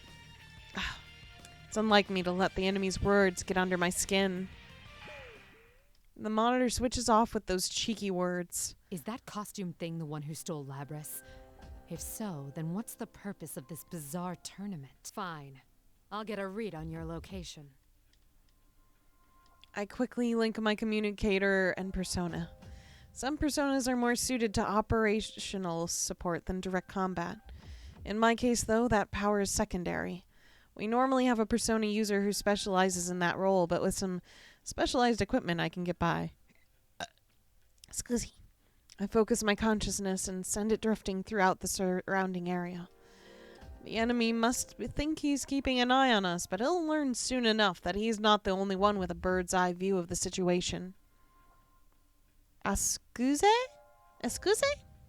Excuse. Before the layout of this place becomes clear, an unexpected change occurs around me. The moment I use my power, noise runs through the students that have been spectating. In an instant, they turn into something like silhouettes that barely have human shapes. It seems their true colors have been exposed. Are they not human? What? Were they shadows? If they were, I don't sense any hostility from them. Were they just set dressing that thing in the costume prepared? The cheering crowd would lead one to believe that there is a large number of people inside the TV, but that doesn't seem to be the case, which leaves it a mystery. It may be best to consider it a blessing. In any case, it appears that apart from this girl here, none of those students were real. The girl who had collapsed on the floor is coming around. I release my persona and rush over to help her up. I wasn't fighting to my fullest, so she shouldn't be suffering from any real wounds. There are many mysteries surrounding this girl. She seems to be more than just an associate of one of the bear costume. The moment the girl sees me, she jumps back like a startled animal. Her speech is flustered, her face a bright blushing red. There are tears in her eyes. How come you knew about that? About what? That was private. I never even told anyone at the inn about that. I can't believe someone I've never even met before knew. Oh no. The girl covers her reddened face in shame. I try and think back to what I said to her. Did I point out anything that would cause such a reaction? Once detail jumps out at me. When the girl's manner of speech shifted before our battle, it wasn't just her personality that abruptly changed. Though we had just met, she talked as if she knew more than she should about my past. That reminds me. That noise I sensed earlier is gone. Yet the girl before me now no longer bears any of the senseless animosity from before. Seems to have been some kind of interference from the enemy.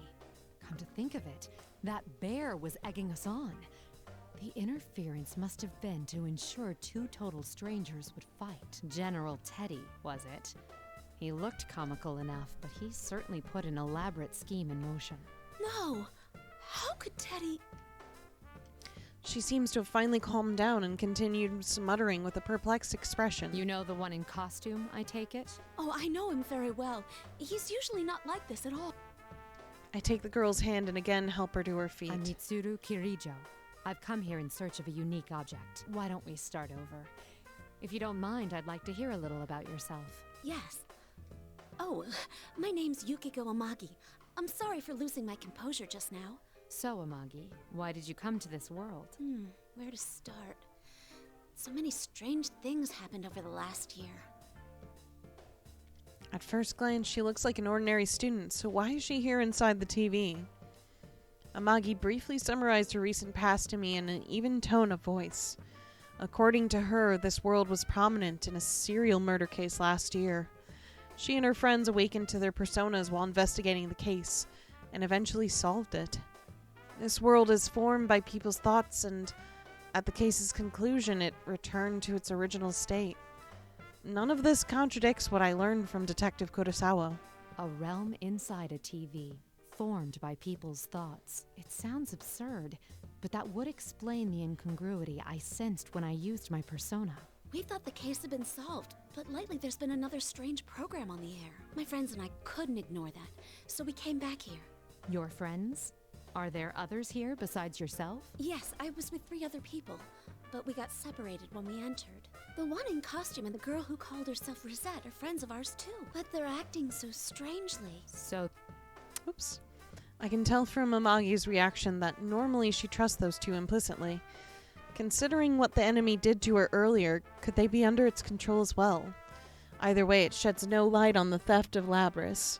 How are they related? Or is this incident only a coincidence? There's one more thing I'm curious about.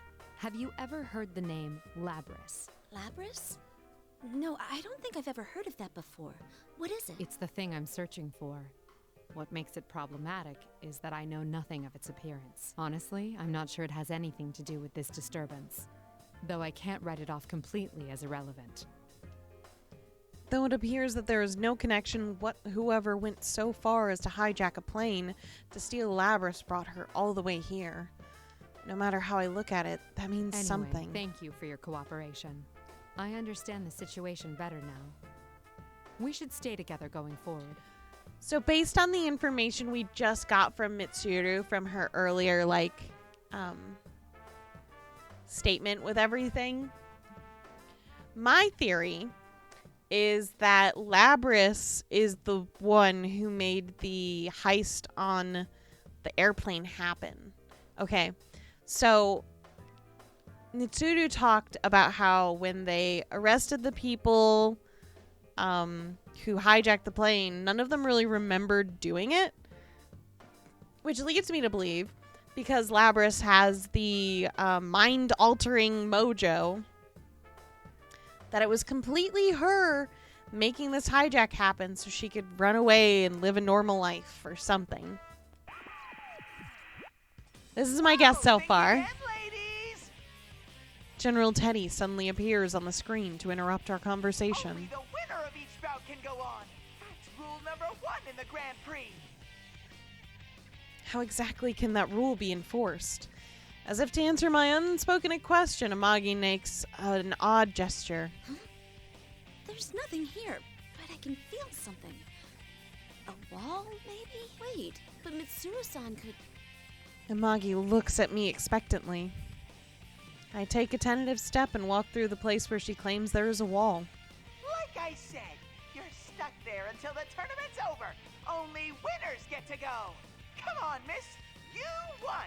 So it's time to barrel forward to the next stage. I must leave the girl alone in this strange world then. Though I'm uneasy about doing so, Amagi seems to read my thoughts and smiles. Thank you, but I'll be all right. I fought shadows for an entire year too. I can protect myself. I see. In that case, I'll press on and do my best to rescue your friends. If you see them, please tell them I'm all right and they shouldn't worry about me. You be careful too, Mitsuru-san. Amagi smiles resolutely. She's a very strong girl. All right, I'll pass that along. I nod, acknowledging her wishes, and turn my back to walk away. Not only do they tamper with our minds, they prevent us from leaving until the tournament is settled. It may not necessarily ruin friendships, but there's no way forward than to fight one another. What a loathsome trick. It seems the mastermind is intent on us fighting each other. I grit my teeth in anger. Amagi's clear eyes remained in my heart. This operation, it's no longer just to retrieve Labris. I make a silent vow as I go. Everyone who had been dragged into this must be rescued. Give me that save. Oh, no save. Okay. Another dead end. As I step into the school, I realize that there are these invisible walls are everywhere, blocking off routes that seem open to the naked eye.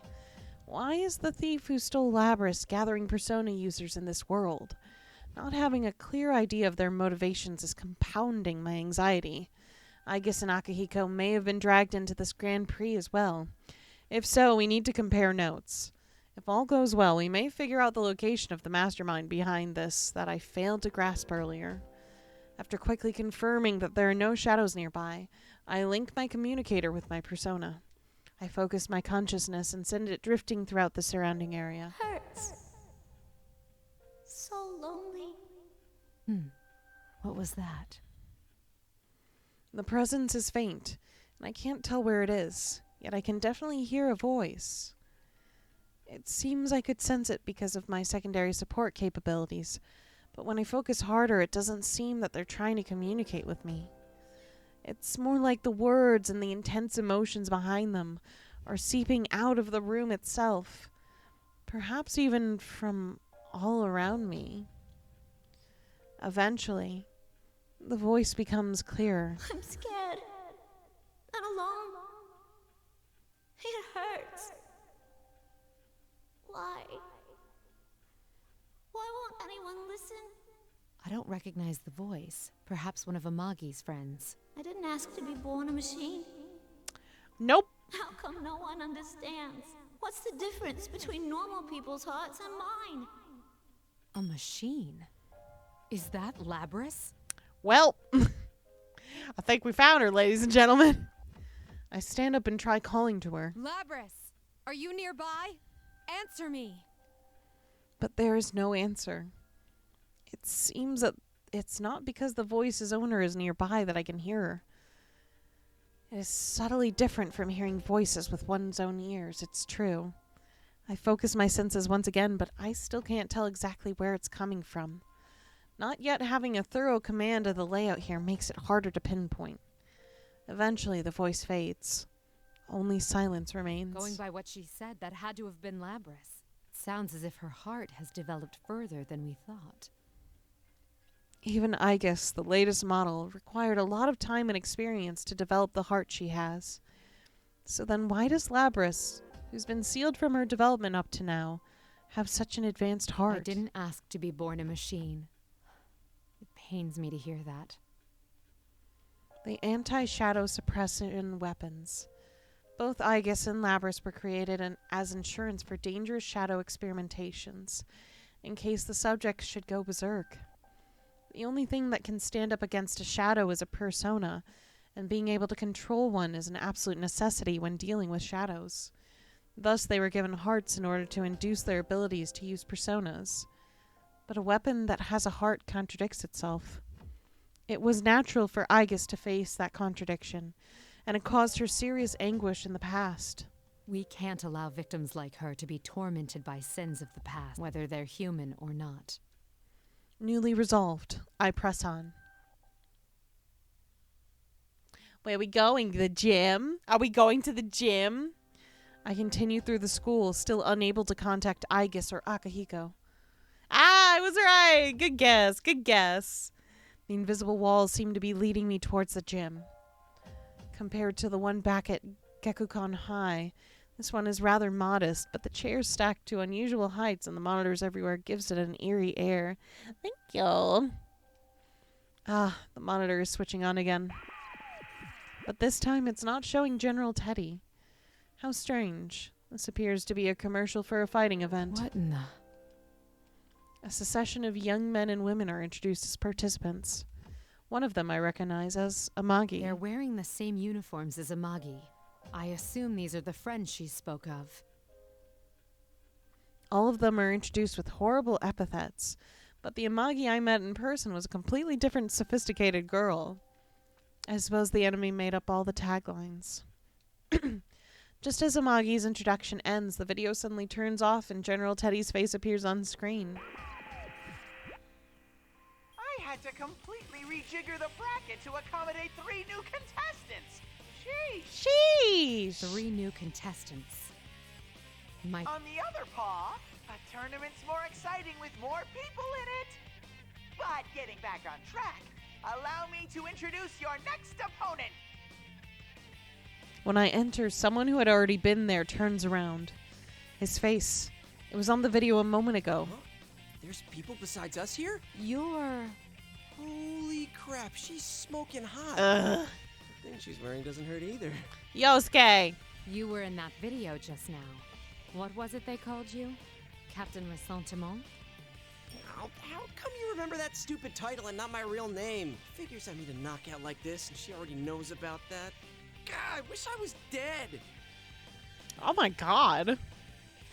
Apparently, the epithets from the video hit a sore spot with the people featured.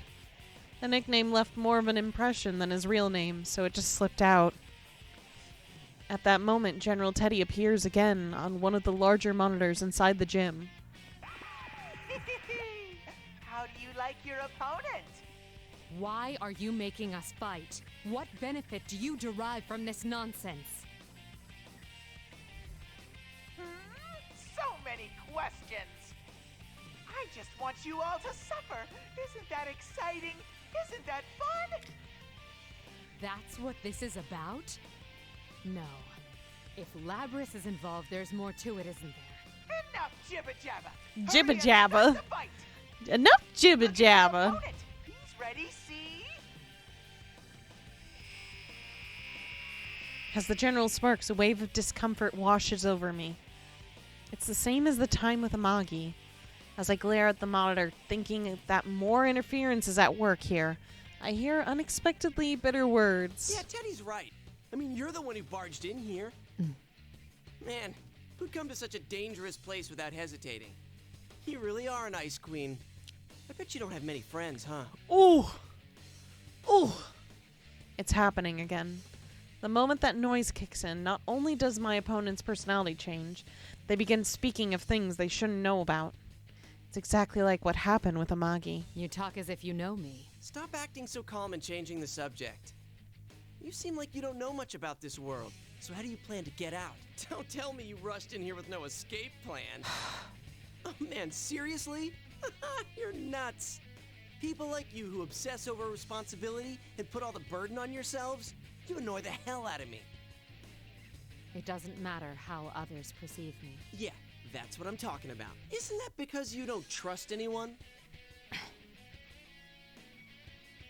We clearly can't have a normal conversation with the enemy's interference.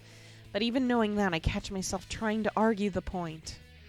The heavy responsibility I suffer is mine alone. If I share it with someone, that means that suffering will also be shared. That is why I try to be self-sufficient. The more I care about someone, the less I'm willing to rely on them. But isn't that no better than not believing in them? I've been caught in the trap before. Maybe I still haven't truly escaped it. But how could he guess at my private distress, one that I've barely confided to others before? I was supposedly an unexpected intruder. What's going on? What are you mumbling about? Well, let me ease your mind. I'll end everything for you. Let's do this, Jiraiya! Spooky! Go, Yosuke-senpai! Beat up that shady lady! Let the fight begin! I can see there'll be no talking sense with him like this. There's nothing for it then. Artemisia! Let's fucking kick a child's ass! Woo!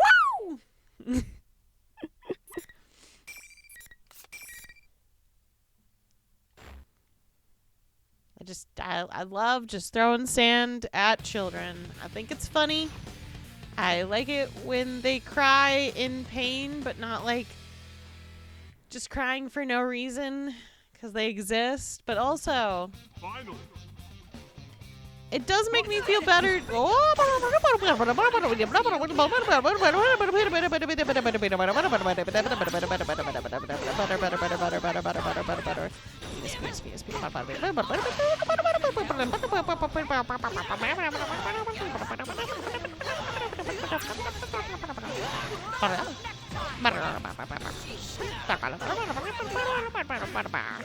Anyways, I think it's really funny when kids are crying in public. They make me really uncomfortable, but the way I kind of like I find solace in it because I'll say me too, kid, me too normally in passing. Makes me hate them just a little less. Unfortunately, the party crasher wins. The girl on the PA system is rather casual with her insults. Soon after, General Teddy appears on the monitor. You're believe how gorgeous and powerful you are. It seems they're not provoking us only to have us fight one another. And their method, is it more like an illusion they're casting over us, rather than some sort of mind control? Still trying to figure everything out? Switch your brain off and enjoy the Grand Prix already. Sorry, but I'm not some savage who enjoys the suffering of others. And don't call me Miss. My name is Mitsuru Kirijo. Kirijo? You've toyed with us, and Uh-oh. I don't take that lightly. Uh-oh. I'll make you pay for what you've done. You better be prepared for that. Kirijo. Uh-oh. The moment he hears my voice, the face on the bear costume distorts into a mask of hate. You're the one who should be prepared. I'll never let you stop me. The broadcast ends after he flings those words at me. I mentioned my name on purpose. He reacted as strongly to the name Kirijo as I thought he would. I'm narrating out loud. I still don't know anything for certain, but I'm increasingly sure that General Teddy is related to the circumstances surrounding Labras. At first, I thought I'd stumbled into an irrelevant side incident, but evidently not. We were meant to come here. Just then, the young man behind me slowly gets to his feet. Ow! Ah, you're awake. It seems now that the battle is settled, the interference causing us both to seem odd vanished. Scusi. Hanamura cringes away, frightened. I can't help but shrug. My. Amagi reacted the same way. Were the things that the illusory me said that harsh? Oh, you bet. Wait, what? Illusory? And did you just say Amagi? You meant Yukiko? Yes, before I came here. I was forced to fight her, quite against my will. That face. Yosuke's just...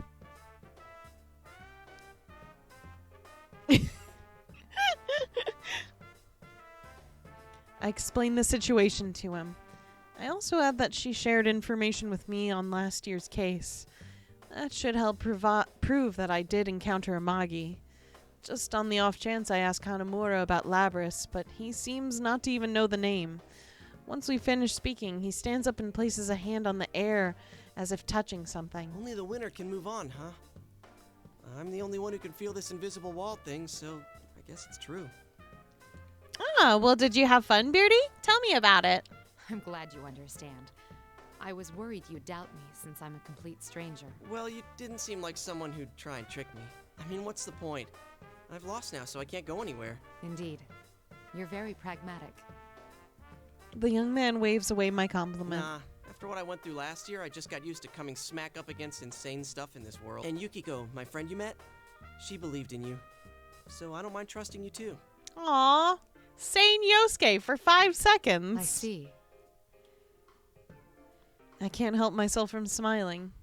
Their bond seems to be real. I do somewhat envy the way they trust each other without a doubt. That could never have happened unless they had overcome the same trials together. I'd like your opinion on something. What do you think is the objective of this tournament? That General Teddy said it was all in fun, but I doubt it's so simple. You gotta be kidding me. An entire hour of inventory cleanup? Boo, boring. No, thank you. I've been wondering the same thing, but I don't know. But you know, it might not just be Teddy behind it. I met this weird girl earlier. A weird girl? She was about my age, and she said she was the student council president. It was like she had no idea that she was inside the TV world.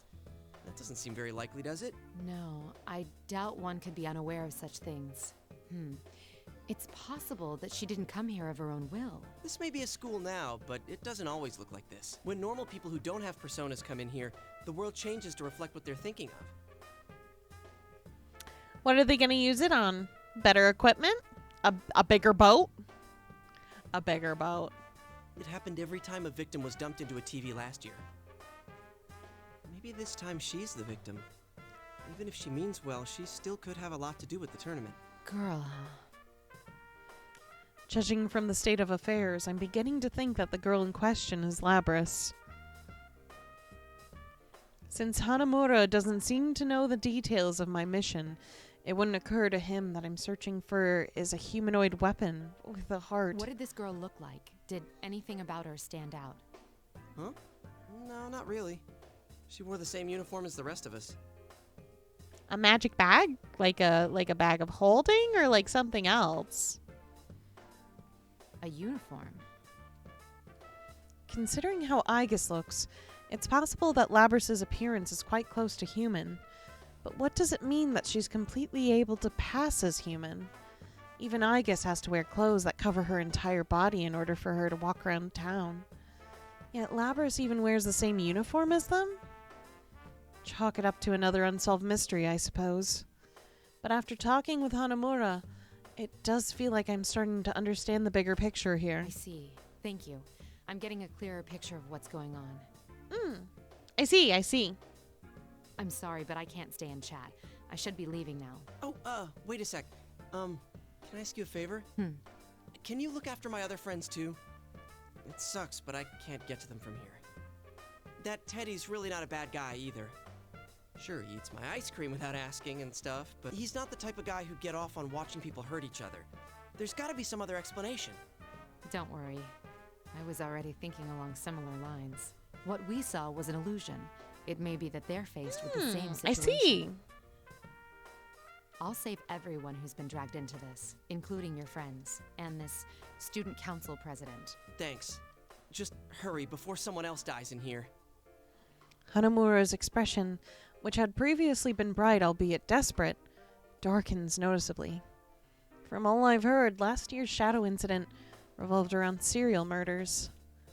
It may be that he lost someone as well. To fight so desperately but lack the power to make a difference between being forcibly parted from loved ones. I understand that pain all too well. That must sound pretty lame, losing the fight and then making a lot of demands. Not so. Your concern for your friends in a situation like this. C'est magnifique. What? I sensed it when speaking to Amagi too, but you all seem to have very strong wills. I promise to do what I can to help. The emotions he seems to view as a weakness are actually a strength. I'm sure that with a little more experience, he'll come to realize that too. He'll see how difficult it is to hold on to that will, and how valuable it is to have friends he can share it with. Since I'm the one who will be moving on, I'm responsible for the duties he entrusted to me. As if sensing my determination, Hanamura's expression turns serious and he nods. It's good to have you back, Haz. Thank you all so much for being so patient with me while I was, making some big life changes. Lots of big life changes. After parting with Hanamura, I once again proceeded through the school. The invisible walls continued to bar my path.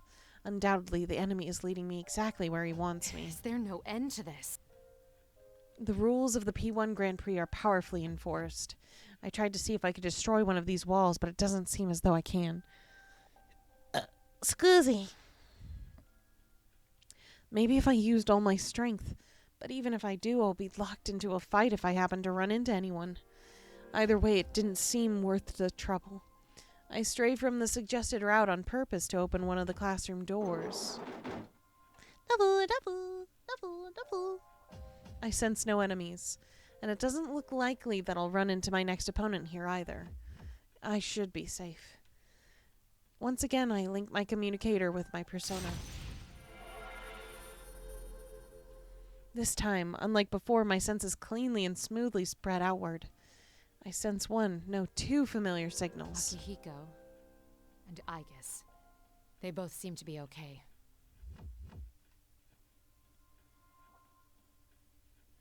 First, I focus my senses to contact Aegis, who's closer by. Can you hear me, Aegis? Mitsuru-san, I am relieved to finally hear from you. Is Akihiko-san with you? No, we were separated, but I've confirmed his safety. I'm sure he won't be defeated that easily. Aegis laughs upon hearing my words. Let's exchange information while we can. I give her a simple outline of the current situation. I mention the students that were drawn here. My suspicion that this Grand Prix mastermind is almost certainly related to Labrys, and what I've heard of a girl whom I'm assuming to be Labrys. I saw that girl a moment ago. Though I lost sight of her when the invisible walls blocked my path. I've been told she looks more human than you. Is that possible? Not only that, she was almost indistinguishable from a normal person.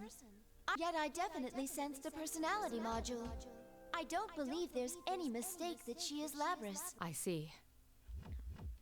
There's no doubt. Excuse me.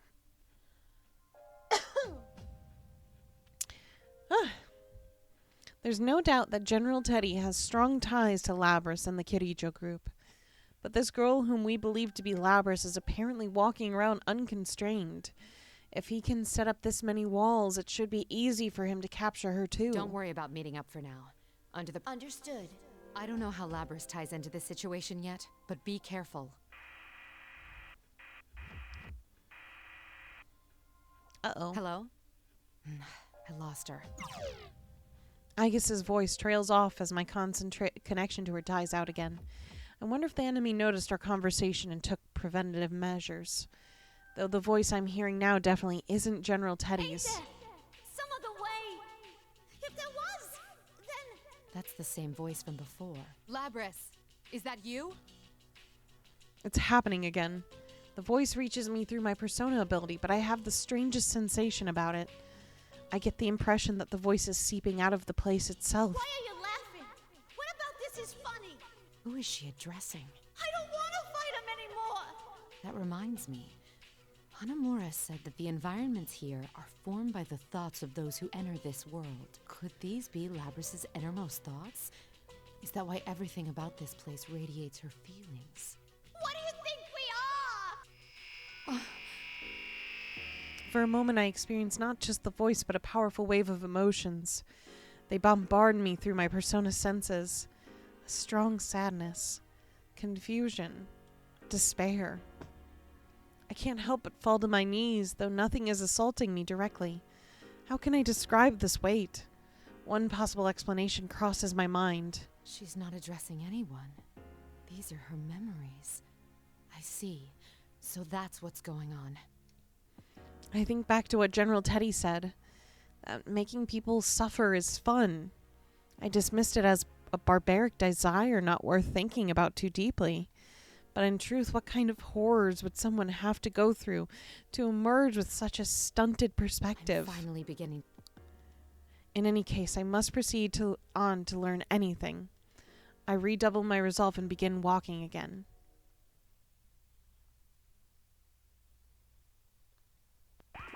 Uh-oh.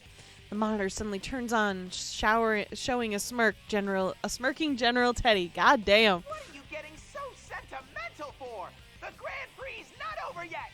Then you intend to continue this meaningless farce. Verity. Can I steal a donut? I don't know if that's a big ask. I'll decide what's meaningless or not! Bring out the next challenger!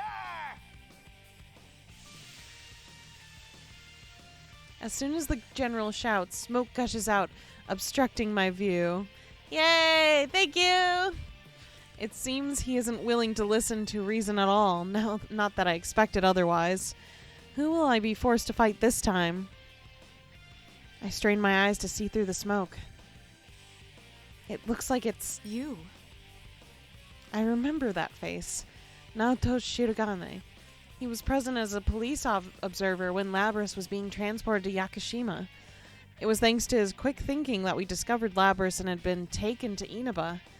Ah!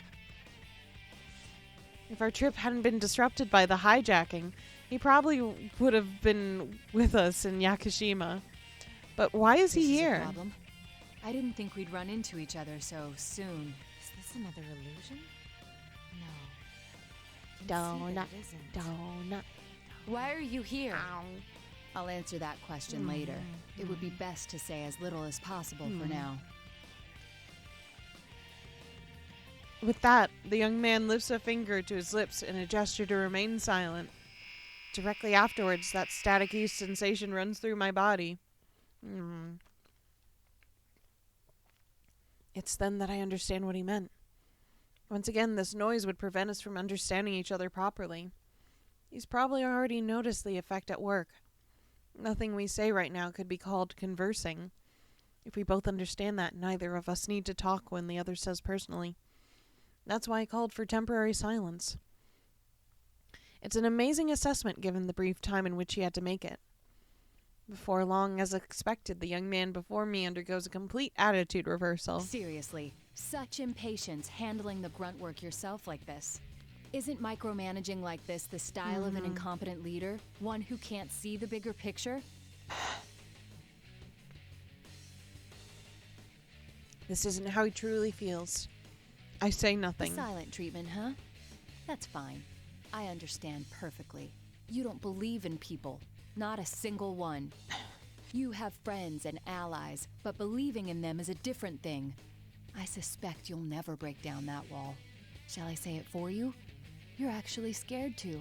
The notion of growing attached to something and losing it scares you so much that you'll share nothing truly important to you. Even if you want to believe in your friends, you can't. That's not true. After the words slipped from my mouth, I realized that the argument is futile. Of course it is. Why not simply admit it? In truth, you have your hands full just expiating your family's sins. You don't need the added burden of others placing their lives in your hands. Isn't that how you really feel? No. The young man smirks as if ridiculing my inability to stop myself from responding to his allegations, despite knowing the futility of doing so. But the smirk only helps me to regain my composure. The real Shirogane would never make that face. This is only an illusion. There's no use continuing this. Not until I eliminate this irritating mirage. I'm gonna beat a bitch up. Let's go, motherfucker. Let's go.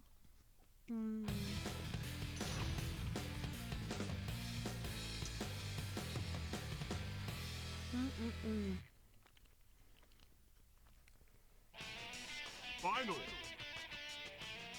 Fight. I'm coming for you. I chase people with what they can't have constantly. Hell yeah.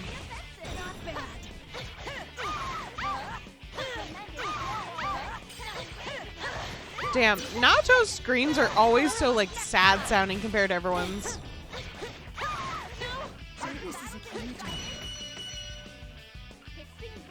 You bet I fucking am.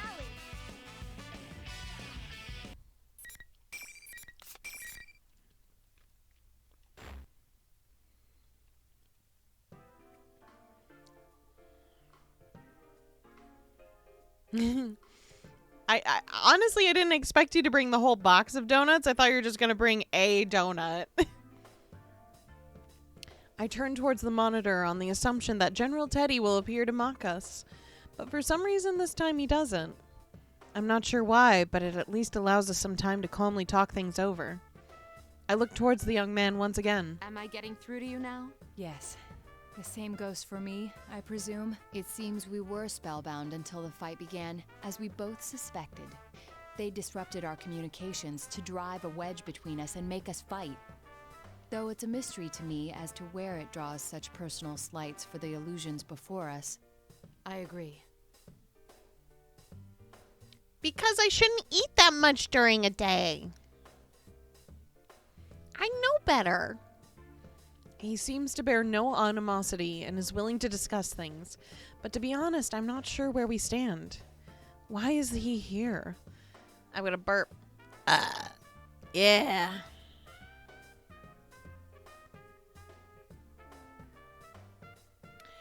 But there's only 8 donuts.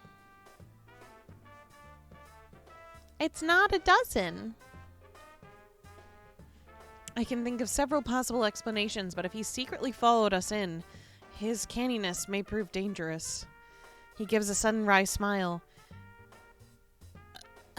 as if sensing my reluctance in trying to assuage it. There's no need to be cagey.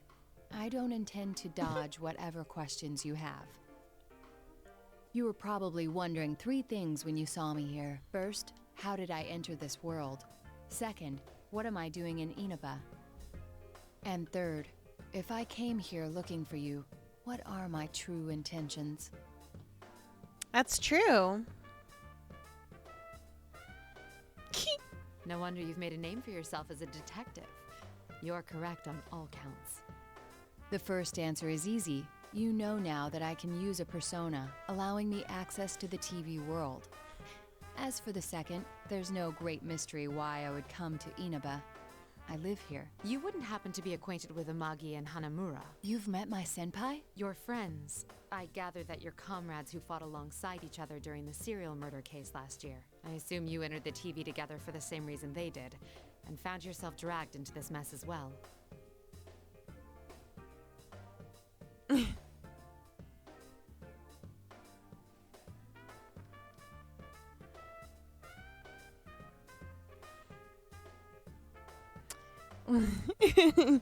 Let's go, Murder Squad. Whatever doubts I may have about them, it seems they're here because we dragged them into this. I'm not very comfortable with that. If so, I must apologize to you. No doubt you already know, but the object we seek has been brought to this world. It's most likely the cause of this disturbance. Whoever learned of this world's existence must have thought it would be useful in whatever they're scheming. You apologizing to me? Shirogane shrugs with a wry smile. Are you so sure you can trust me? You have no guarantee that I'm telling the truth. And there's still the answer to your third question to consider. I haven't yet told you my true motives. Fair enough. But if you're friends with Amagi and Hanamura, I feel I can trust you. Their bonds with their friends are real. Perhaps I lied about that too. But then why would you bring it up? No, you're no villain. That's what my intuition tells me. You aren't at all the person I thought you'd be. I'll take that as a compliment. His smile suggests that it was meant as one. It makes him look his age, or even younger. I can't help but smile as well. He's not exactly the hardened detective I imagined him to be either. The Teddy who appeared on... You have proof of this? I found the real Teddy. Our enemy can fog both our eyes and ears.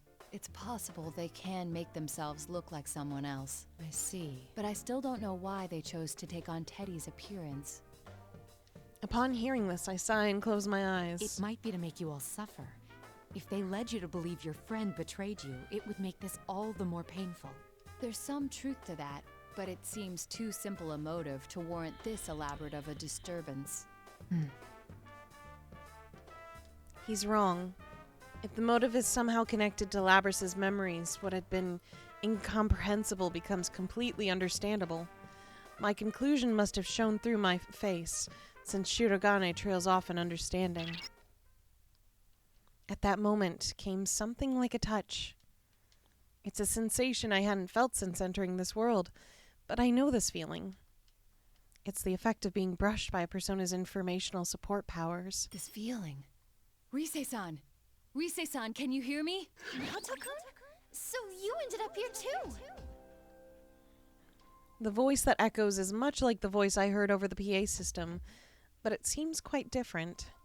The announcements must have been part of the culprit's tricks. This Rise's voice immediately turns quavery. I'm so glad. Ever since this weird fake Teddy kidnapped me, I've been all alone. The others are fighting each other too.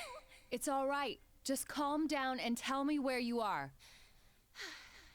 I think it's the announcement room. It's kind of off, though. There are these invisible walls around and I can't get out. The fake Teddy was watching me until a moment ago, so I couldn't use my persona. She seems to have been under the General's close watch, limiting her chances to use her persona until now. As soon as the General stepped out for a moment, she seized the opportunity to contact Shirogane. You're in the announcement room now, yes? I'm headed straight there, so stay put. Huh? Who's that? Why can I hear your voice but not sense you? She sounds extremely confused. I had temporarily forgotten that my equipment prevents me from being detected by persona abilities to an extent. I prepared it after facing an enemy with similar powers once before.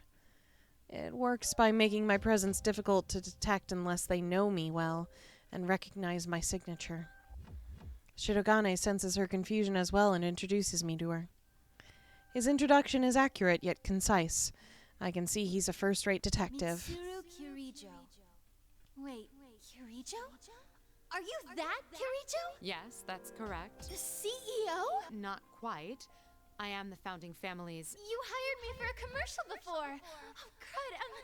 Thank you very much for your patronage. A commercial? Oh, yes. I'm Rise Kuchikawa. I'm a classmate of the others you met, but I'm also kind of a starlet, and, it's hard to explain. Rise-san, that can wait. There's no Adorable. knowing when our adversary will return. I love Rise. Oh, all right. Kujikawa said that she was captured, but why would they treat her differently? I suspect it was to block communication. If we could speak freely as we just did, their whole scheme would collapse. Ah, so that's why Teddy and Rise-san were the hosts. What do you mean? The real Teddy has a similar power. That's why those two were taken separately. Not only that, but by acting as the two who had disappeared, the enemy thought it could portray them as traitors. Though it appears that Teddy managed to escape on his own somehow. How come I'm the only one fake Teddy is watching over personally? Sheesh. You have the most powerful investigative persona. They must have had to take greater pains with you. I think we're keeping this going too long. We've exchanged what we know already, so I'm gonna shut down the comms link. Be careful, you guys. I face Shirogane once again. We are responsible for this case. Rescuing the ones who've been dragged into it is part of our mission. Besides, she's another of your friends, isn't she? All the more reason for me to go save her. He makes a small gesture of it, as if searching for the right words. After taking some time to make up his mind, he looks me in the eye once You're more. quite prepared for this. It would be unfair of me not to tell you everything. Please hear me out.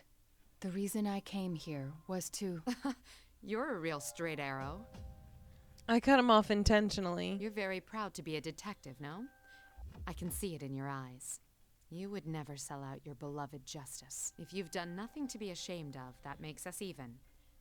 I haven't been entirely forthright with you either. Kirijo-san. It seems I still have much to learn. Despite what I said, I can make an educated guess as to his motives. He's a persona user. That means the police selected their observer as someone with the potential.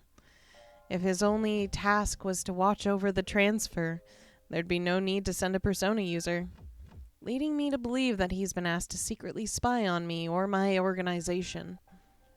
But we have nothing to hide anymore. There are many things that shouldn't be made public, but I'm sure his judgment is sound. Well then, I will once again entrust my friend's safety and the resolution of this case to you, in honor of the bond we are forming, Mitsuru Kirijo. I promise that I will not let you down. I love these two interacting so much! It's so good! I smile back at him and move on without looking back. I know that there is someone up ahead to whom I owe recompense. There is no hesitation in my steps.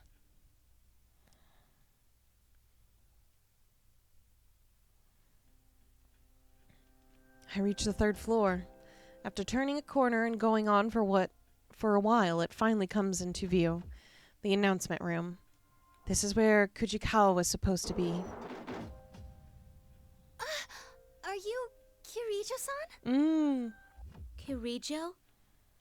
As I open the door, 2 students greet me. One of them is the voice I heard through my persona. Kujikawa, I presume. The other is a girl I didn't see on the video. Hang tight, Miss President. We'll be okay now that help's arrived. Kirijo-san, this girl got dragged into this mess too. We have to help her before that general comes back. So you're Kujikawa. Sorry. Huh? I turn to face Miss President. We meet at last. Astounding. You really do look human, but you're not, are you, Labris? The girl jumps at hearing this. Kujikawa still looks unsure, but I can't drag her into this. I place myself between her and Labris. Huh? What do you mean she's not human?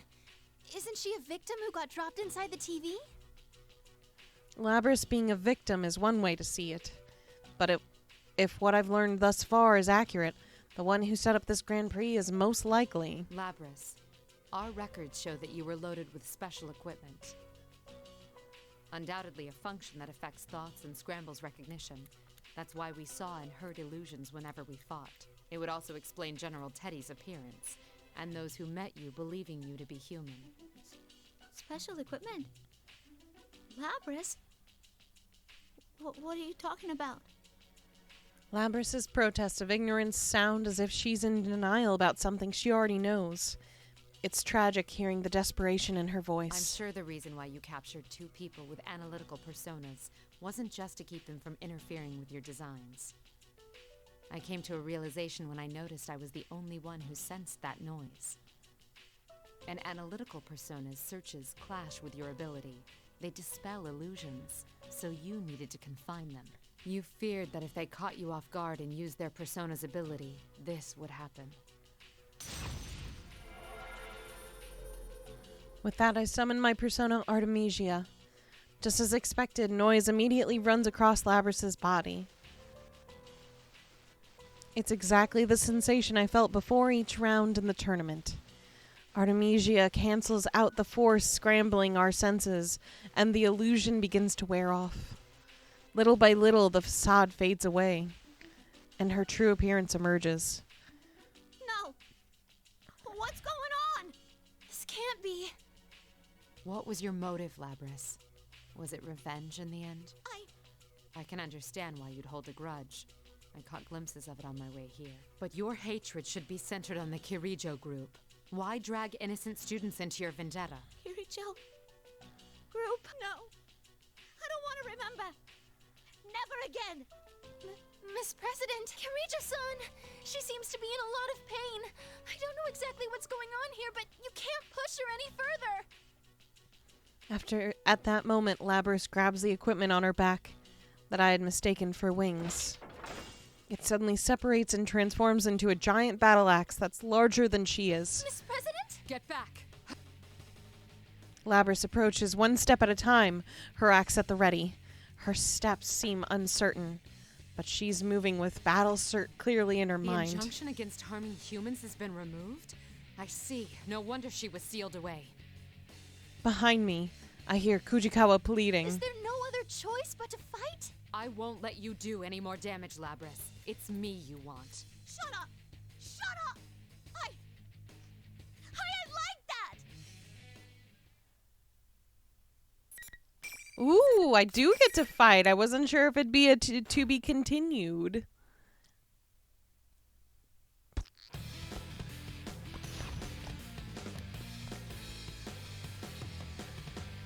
Let's go kick Labrys's ass.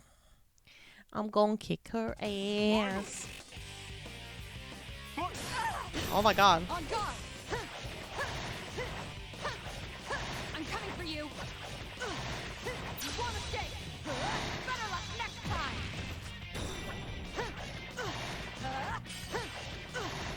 You want to stay? Better luck next time. I'm coming for you. Want to stay? Better luck next time. Boom. Can't stop, won't stop the beat. I can't stop, won't stop the beat. Go, bing, bing, bing, bing. Everybody, I'm gonna make you excited. Whoa. Labrys remains still. I can hear her muttered denials. She didn't use a persona, but it's possible that her mental instability prevented her from doing so. It might have been a blessing in disguise. I don't intend to turn a blind eye to the sins committed against you. That is why I must bring you back. Labrys is the mastermind, not only of this tournament, but maybe of this entire incident. What if Labrys wasn't stolen, but instead escaped? That was my theory! Considering her powers, is it possible that she deluded the ordinary human hijackers? There's no knowing when Labrys regained her consciousness inside her cage. What if she hadn't awakened on opening it? What if she was already conscious inside there? She had been sealed for roughly 13 years. More than enough time to formulate a plan. If that was indeed the case, it'd make more sense for this to be a plan devised by Labrys, rather than an unknown party suddenly stealing her away. I can't imagine how much resentment such a small, artificial body could hold. A tragic mastermind, huh? Huh? Mastermind? You got it wrong, Kirijo-san. That girl's not... Kujikawa calls out from behind me. But just as she does, I feel an imminent threat rushing towards my back. What? I turn around in surprise. It can't be. Looks like you've saved me some time while I was out running errands. You're... General Teddy gives an evil smirk. An extremely powerful version of the noise, far worse than before, is everywhere around us. Kujikawa squats down while covering both her ears. It's all I can do to keep from falling to my own knees. What's going on? This is Labrys's interference pattern. Mm-hmm. That's right. As thanks for cornering the real one, I'll show you something. Oh, it's the cutscene. The cutscene. The one. This one. Just 2 more.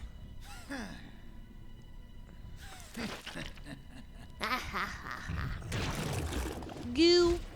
Look at all that goo. It's so goopy. Goop, goop, goop.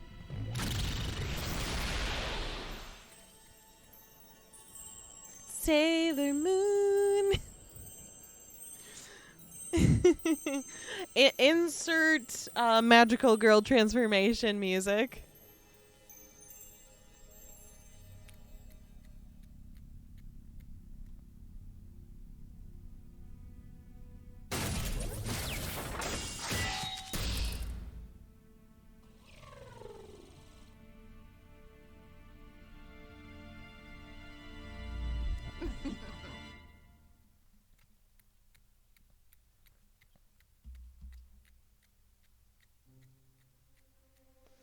The noise lifts once the mimicry is dispelled. But what is revealed is something I hadn't expected. Another Labrys? Ah, there's the to be continued. Alright, let's punch shit with Akihiko. Oh shit, Labrys is finally available. What? I have a theory about who this last card is. It took me a while to think about it. I think it's Elizabeth. We've seen her like only once in the entire like fight modes pretty much. But I'm pretty sure it's Elizabeth. Or Liz, whatever you like. Who's this card. That's my theory currently. Anyways, let's play Akihiko. Akihiko.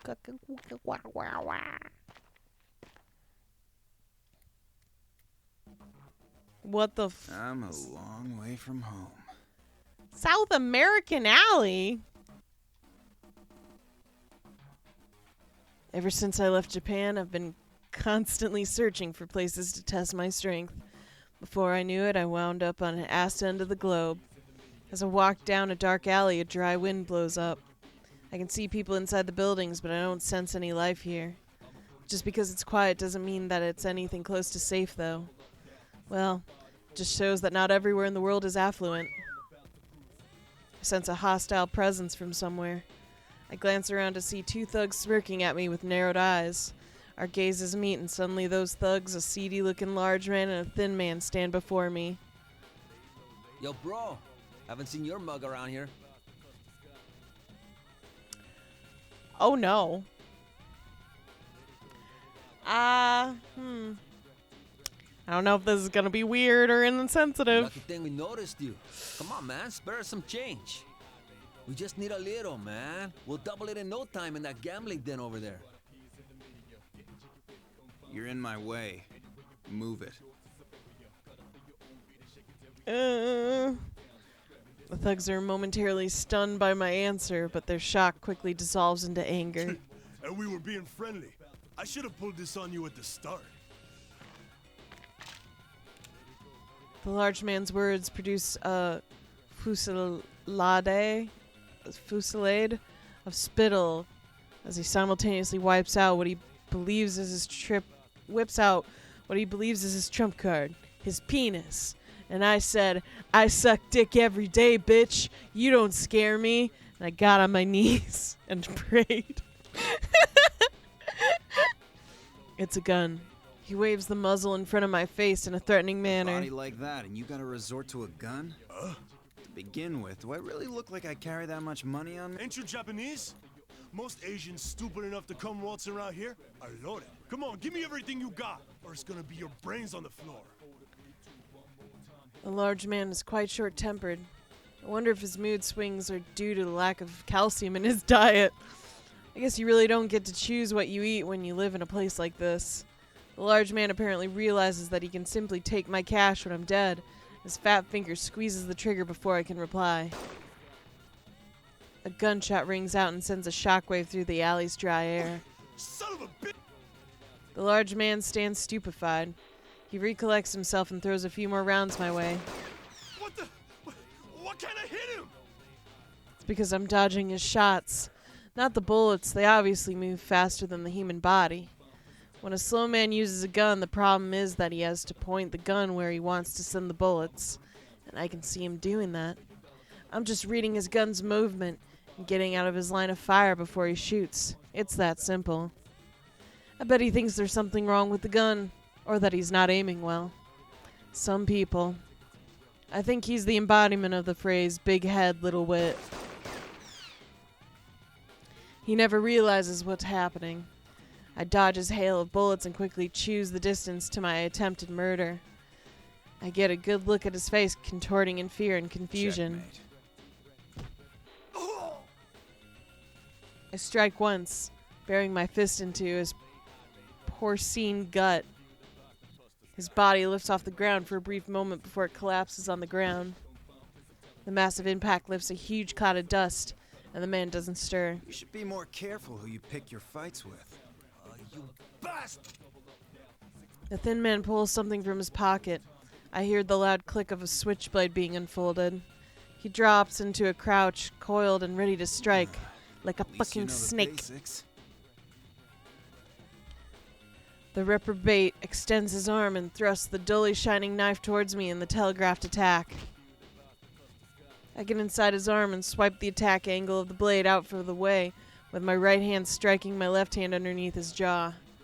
Since he attacks in the most obvious fashion, I repel the attack with the most obvious counter. The uppercut lands flush, and the man is cast into the air as he utters an undignified scream. I gotta hand it to you for not abandoning your pal. Sheesh. Sheesh. I didn't come on a journey to waste my time getting into scraps that don't even rate as a good warm-up. Although, honestly, pretty much all that I had encountered so far in my training was a continuous morass of tedious quarrels. Now up ahead, I noticed that the dust of the fat man's landing had gotten on my cape. I brushed it off. This is the only mark that I took from the encounter. Bodily injuries will heal over time, even if they're left alone, but the same can't be said about one's clothing. Damn, that was impressive stuff. Someone speaks to me out of the blue. I glance over and see a man who looks like a bartender hesitantly emerge from a nearby bar. It seems he was watching the whole thing unfold. What a fight! And against a man with a gun? Are you a ninja or something? Nah, that's not important. Where are the police? I'd have thought all the gunfire would catch their attention. The bartender responds to my bewilderment by laughing in an even more dumbfounded manner and shrugs. Things like that happen all the time. The only authority here is the cartel. Everyone who's not connected dies in poverty. That's been how it works for over 50 years. Yikes. I see. Those who are not connected. Upon hearing that, a bitter feeling wells up inside me. Everything in this world relies on connections, and connections are just another form of power. People... What is with his face? Okay. Look at the eye that's kind of like slightly covered by the hood. I'm gonna assume it's just the proportioning, but it looks like that eye is way too far to the right currently. Like his eyebrow's in the right placement, but his eye isn't. And it just looks weird. I don't even think like his his iris / pupil is even in the right placement. I feel like it should be a little more to the left even so. And it does look wrong. I look at it, this is wrong. Whatever it is wrong. People say that's what's most important, can't be obtained by power. But I figured that means that other 99.9% of everything is simply matter power. That includes one's lifespan. And at times, the lifespan of those close to you as well. Hey, why not stop in for a drink? It's on the house. Seeing what you did made my day. The bartender's cheerful voice snaps me out of my ruminations. Are you sure? The cartel you mentioned might not like that. Hey, I'll get off easy compared to you. All I did was offer you a drink, not beat the hell out of their goons. A drink, huh? Do you have the good stuff in stock? Huh? It's hard to obtain that certain something around here. I haven't had any for a couple days now. Actually, Water? I'm starting to go into withdrawal. Protein powder? What is it you're talking about, mister? Listen, I run a clean bar. Protein. I need a double shot. Oh my god. What the fuck, Akihiko? Oh. He's not the choice. He's not the choice for FemC. He is the wrong choice for FemC. If this is like what he turns into, disgusting. I hate him. Huh? Make it quick. It's only half as effective 30 minutes after I've burned some calories. Sorry, I don't know that brand. Is that some kind of sake? No. It's alright if you don't have any. Oh my god. So lame. Sheesh. What am I thinking? You never know unless you try, but it was pretty stupid of me to expect that a bartender in a dive bar like this would have protein drinks. Yes, it was stupid. It was stupid, Akihiko. Like, what the fuck, bro? I shake my head and collect myself. When I finally return to Japan, I'll have all the protein my muscle fibers are crying out for. He's so weird. I hate him. I hate his personality now. Sounds great just thinking about it. He was always a weird jock, but like, he wasn't just like estúpido. Just like a fucking meathead. Sounds great just thinking about it. Mountains of protein. Protein as far as the eye can see. But my daydreams of what a world of infinite protein would be like are interrupted. Oh, it's so fucking stupid. I take out my cell phone and see that I've received an email. There are 3 important things on the sub display. The first thing is the icon that tells me that international roaming service is in effect. Second is the name Kirijo. And the last thing is the word urgent in all caps. Looks like opportunity's knocking sooner than I expected. I can't hide my smirk. The fact that the message is urgent means that I'm being summoned for a mission. Fine with me. I haven't found any opponents worth my time here anyway. Plus the training journey I'm on was preparation for these missions. It was my way of showing that I would be suited for taking on these special missions as a professional. It seems that either my plan is working, or that this is fate telling me that the time to display my results have come. I can't wait to see what kind of challenge there is in store for me now.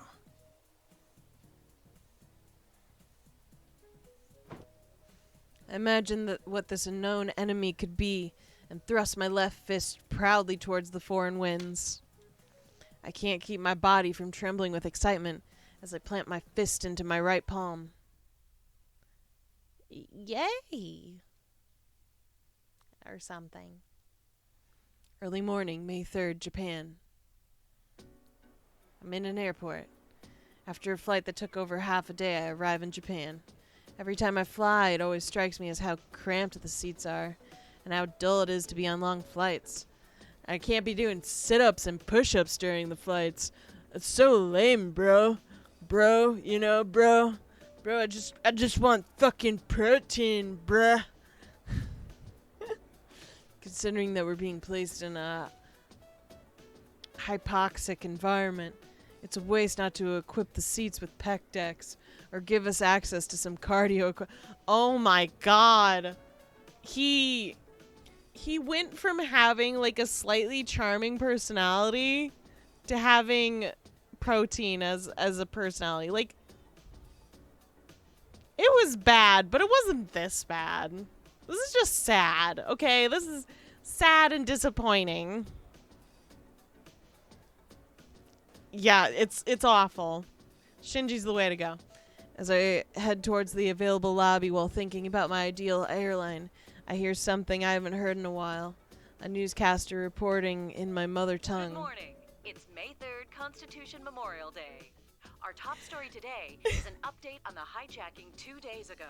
5 men attempted a daring hijacking of a domestic airline, the first such incident in Japan in the 21st century. Police began their official interrogation of the arrested suspects this morning, but all depositions have been vague so far, with suspects complaining of muddled memories.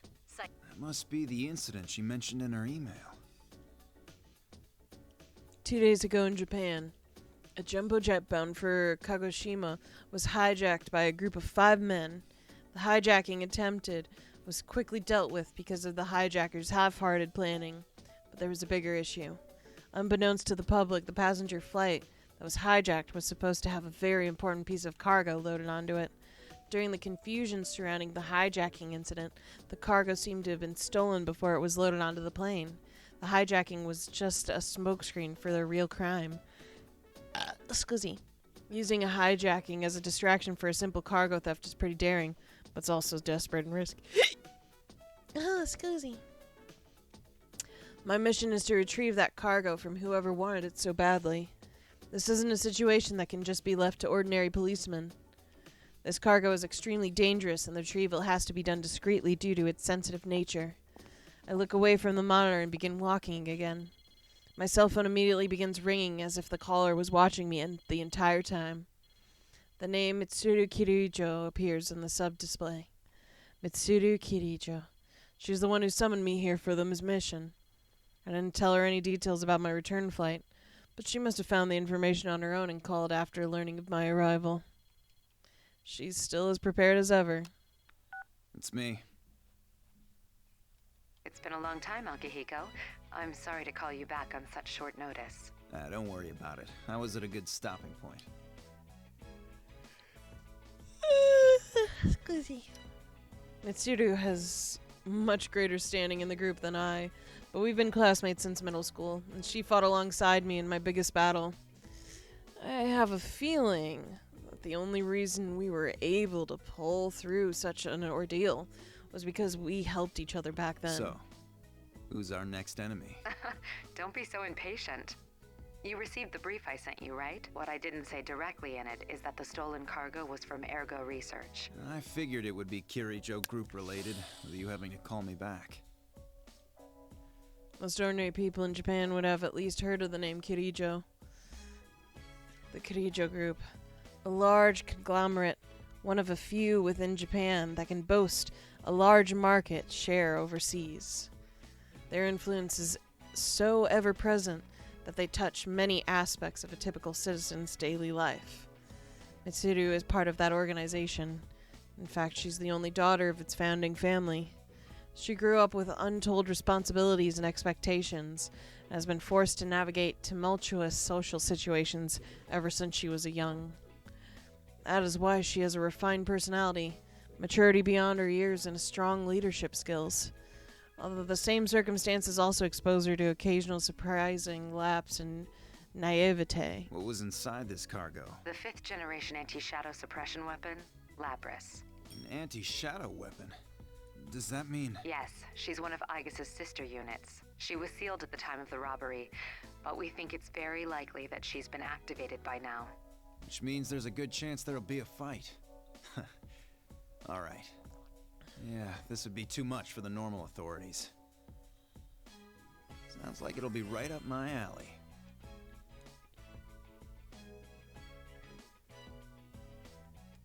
The man who ran the group 2 generations ago, Koetsu Kirijo. He was the founder of the group and also Mitsuru's grandfather. And also, he definitely looked like a bad guy. Like, no doubt, bro. That was a baddie for sure. But not like a baddie as in, girl, you a baddie. As in, like, he's a literal bad guy. Like, look at him. That guy literally looks like a bad guy. Around 10 years ago, some research he was working on brought about a huge distortion in this world. It made little spooks like that, cutie. The forces that created this distortion were known as shadows. I guess the best way I could describe them would be to say that they're monsters incarnated of the darkness in people's hearts. In any case, there's something completely absurd like that. Koetsu Kirijo used Ergo Research, a facility that would later be known as the infamous Kirijo Ergonomics Lab, to repeatedly perform inhumane experiments. He was artificially drawing out shadows in an attempt to gain powers beyond what mortal man should have. But the experiment failed during the final stages. What remained after a big explosion were over 50 casualties and a distortion in the world that can never be repaired. Normal people are completely unable to sense this distortion at all, and yet this same distortion could cause the entire world to collapse. 3 years ago... Oh, he's there! Look at the little pro tag in the background, looking like a little creep. Look at him in the back. He looks like a fucking serial killer in the picture they picked. God damn. 3 years ago, Mitsuru and I, along with our friends, devoted ourselves to a fight in order to end the threat of that collapse. Oh my god, look at him! Oh, it's so good. The bonds and precious memories I gained from them are engraved upon my heart and haven't faded to this day. Fighting is not our first option, but I'd be more reassured with you there. I feel like that's been the first, acknowledgement of Dorkun existing in this game. We have a general idea of where it was taken. The Inaba area, where there were reports of suspected shadow activity last year. Okay, I'll meet up with you at the actual location. Are you heading directly there? You never change. Let me know if you need anything and I'll make the arrangements. Protein, that's all. Jesus. Oh my god! What? No, it's better I don't ask. I'll send you the precise location later. Sorry to call when you've just returned from a trip, but I'm relying on your assistance. You went to a lot of trouble to create the Shadow Operatives. I won't do anything to tarnish the name. Unless you don't get me enough protein. I'll see you there. It's literally his personality now. It's awful. The Shadow Operatives. That's the organization I'm a part of. We're a joint task force comprised of the Kirijo group and the police. Officially, we do not exist. Our main mission is to deal with shadow-related cases that the police are incapable of handling. Our objective is to prevent or minimize the collateral damage caused by the shadows. Shadows can only be defeated by Persona users. Mitsuru, myself, and many of the members belonging to the Shadow Operatives have personas and knowledge about them. Mitsuru's fully dedicated herself to prevent Kirijo's tainted legacy from falling into the wrong hands. That is her. No, it is the shared duty of all of us in the group. I notice that I've unconsciously formed my hand into a fist, because I'm ready to put it up in my butthole. I have an email from Mitsuru giving me the details of the meeting location. As usual, she's thoroughly planned this out. A smile appears on my face. An opportunity to use all the skills and strength I've been honing. I will commit every fiber of my being to fulfill the duty I've been given.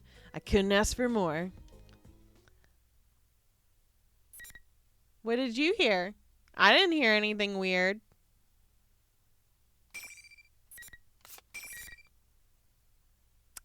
Yeah, I mean, you're gonna have to tell me what it was, cause I don't know what you're talking about. I didn't hear anything weird. Same day afternoon. I fall from the fucking sky. I arrive in Inaba earlier than I planned. There's a lot of time to kill before I need to be at the meeting. In order to get a feel for the town and what's going on, I decide to walk around a bit. From the looks of it, it's an ordinary countryside town, except for this fucking Walmart here. I mean, Junez. Can't believe that people think a level 4 shadow-related case occurred here last year. As far as I can tell, that doesn't seem to be any disturbance going on right now. Looks like that unit named Labris isn't running amok here either. As soon as I stray from the main street a bit, it's mountains and fields as far as the eye can see. The air is clean and traffic is pretty light, so the town has got that going for it. This would be a great place to go running early in the morning.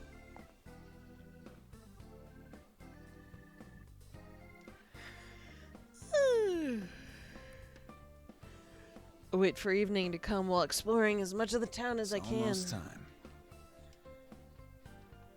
My cape flutters in the wind because I'm a cool guy as I shadow box and jog to the meeting area, an intersection on the outskirts of what this town would call its shopping district. Meeting up in a rural area like this is a bit of a tricky situation. Since the shadow operatives do not officially exist, we need to draw as little attention to our mission as possible. Mitsuru, why the fuck do you have a limo? Hopefully we can quickly drone up and be on our way so that the residents don't take notice of a bunch of outsiders assembling in their sleepy town. Unfortunately, when I arrive at the meeting point, Mitsuru and the others are nowhere to be seen. Something happened? I doubt she'd run into any trouble she couldn't handle, though. Could it be that I'm in the wrong place? There aren't any tall buildings to block my view, so I look in every direction. The only thing obscuring my view is the mountain of garbage that looks like it might be a scrap heap or a junkyard. May as well be diligent and head over there just to make sure. Oh, there she fucking is. Hi, Mitsuru. Are you pretending to be a piece of trash? I enter the area and it's full of all kinds of junk. Cars and household appliances, large and small, are piled up into small artificial mountains. I test my footing and begin climbing up the stacked trash. Looking down, I spot a long, black limousine that is completely out of the place in this tiny town. I come to a realization and sigh. Of course. They'd stand out no matter where they were, so they could only park here. Two of my friends are standing by the limousine. A woman decked out in a fur coat and a mechanical girl. It's Mitsuru and Igus. Right before I call out to them, Igus does something bizarre. She extends her right arm towards the TV screen in front of her and Igus's hand is passing through the screen. Her steel fingers aren't breaking the TV screen. They're definitely going inside. Concentric rings of white light are rippling forth from where she inserted her hand. It's the same as mine. It's hard to say definitively since this is my first encounter with it, but I believe this reading is from a personality module. Does that mean our retrieval target is inside the TV?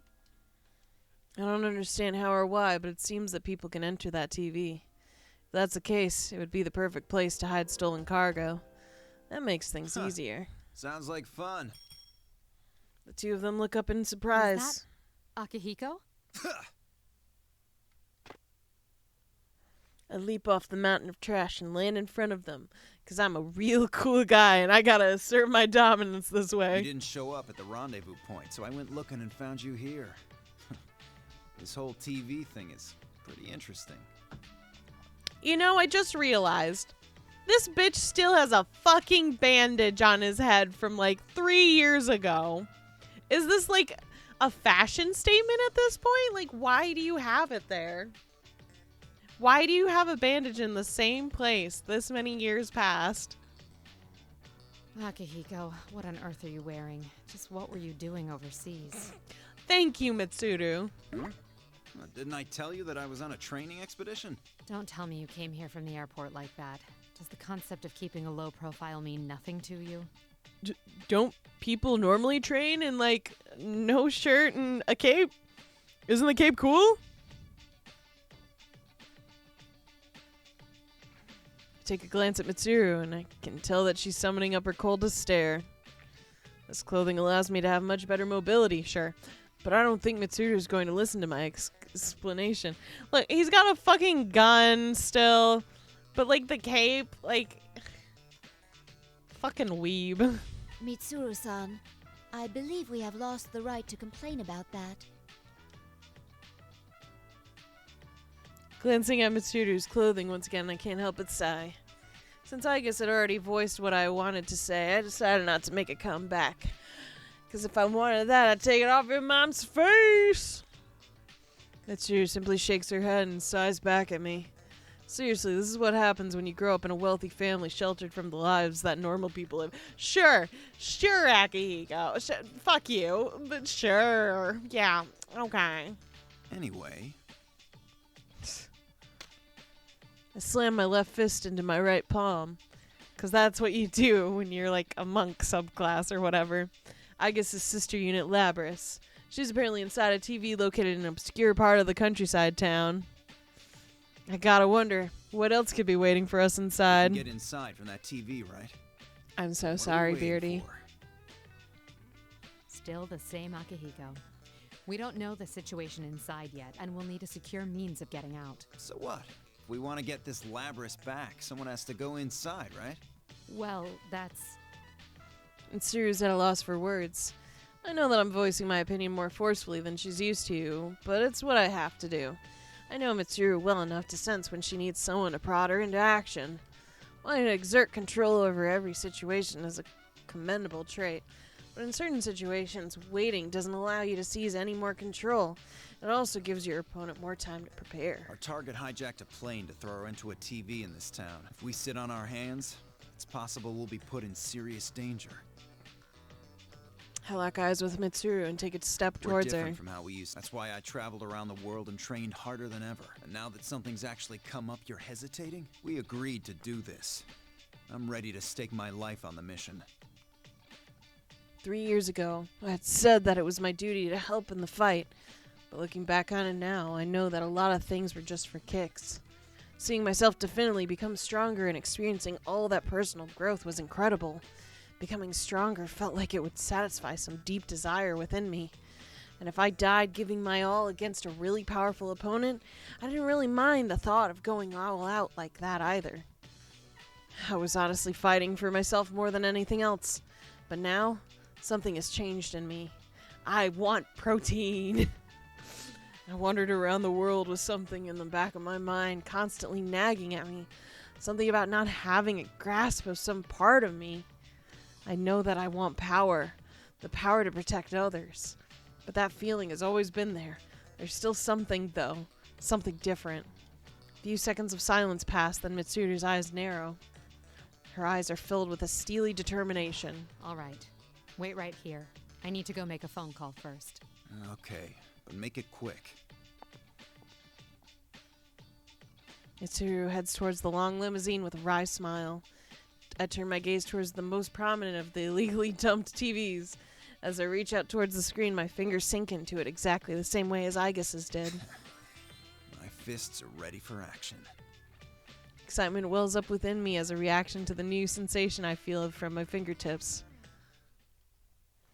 There's a little movie where we're all awkwardly sitting around a bunch of TVs, and she comes out of the car and is like, "Don't worry, it'll be just us." And I guess is like, "I am going." The other members will wait here in the car. Yeah. If we all barge in and something happens, they'll be devastated. Now that you mention it, at least one of us should be staying behind as well. I am not staying.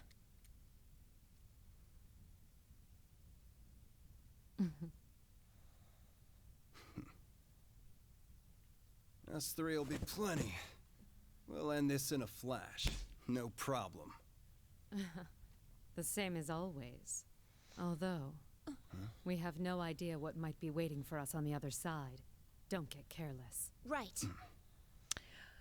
Okay, he was the voice of the book Brings back memories. in Nier Replicant when we played that. He's also the voice of Gaara, the English voice of Gaara from Naruto. He does a lot of things. He's a person I can never meet in real life because his voice is nice. And I will only make a fool out of myself, so I refuse. I can't meet this person in real life ever. It's a bad idea. I can't do it. I can't do it. Why enter the TV? What's going on? Like, I'ma just be a fool. Like, I'd be stupid. I don't want that. I don't want that. None of us wants that. No, thank you. When I open my eyes again, the first thing I see is a high ceiling. I get to my feet and look around. Basketball hoops. Of course he landed in the fucking gym. Hoops, a ground lined with white tape, and folding chairs stacked high into the air. Is this a gym?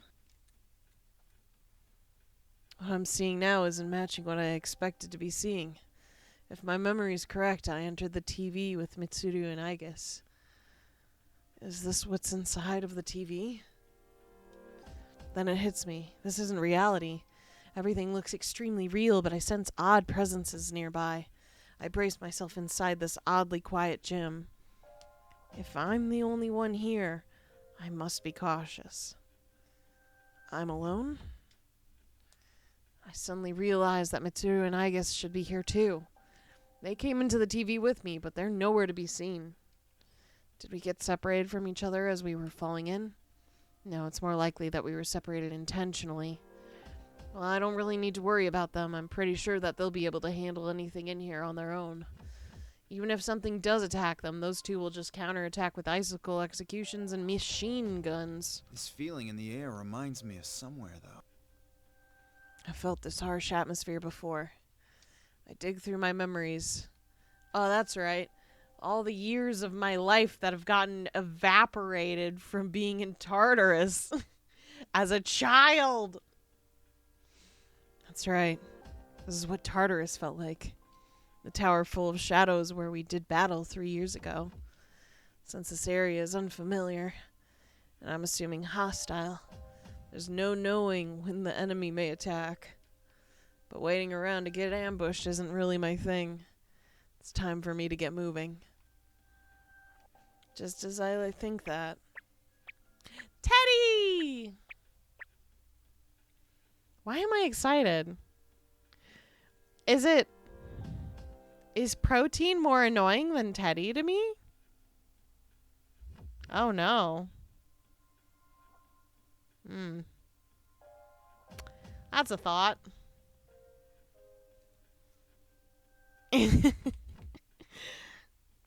What in the world is that? A bizarre object approaches me from further inside the gym. Hardy har har.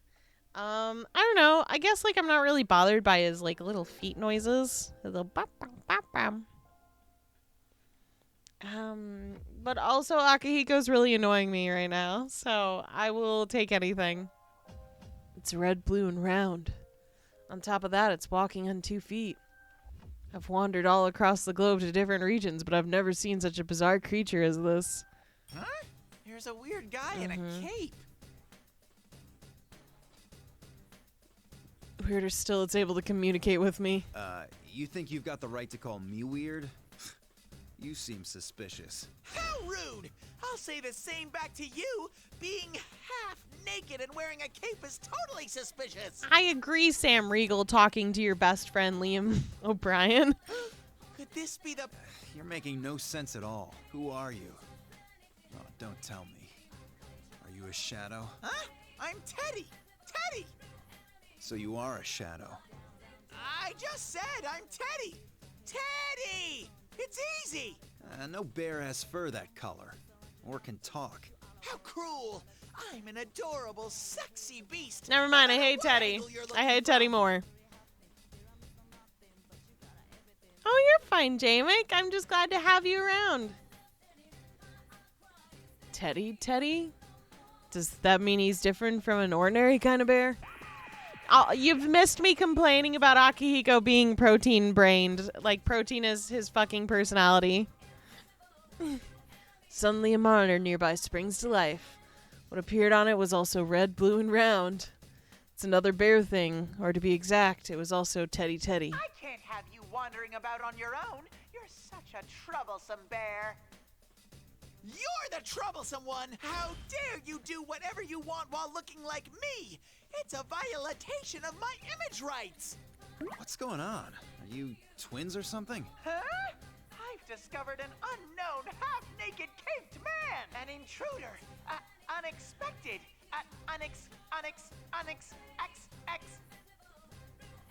Oh, it's creepy like Mitsuru's, too. I wasn't sure. I hate it. I hate that they removed any ounce of him having a personality and just, like, put it into, like,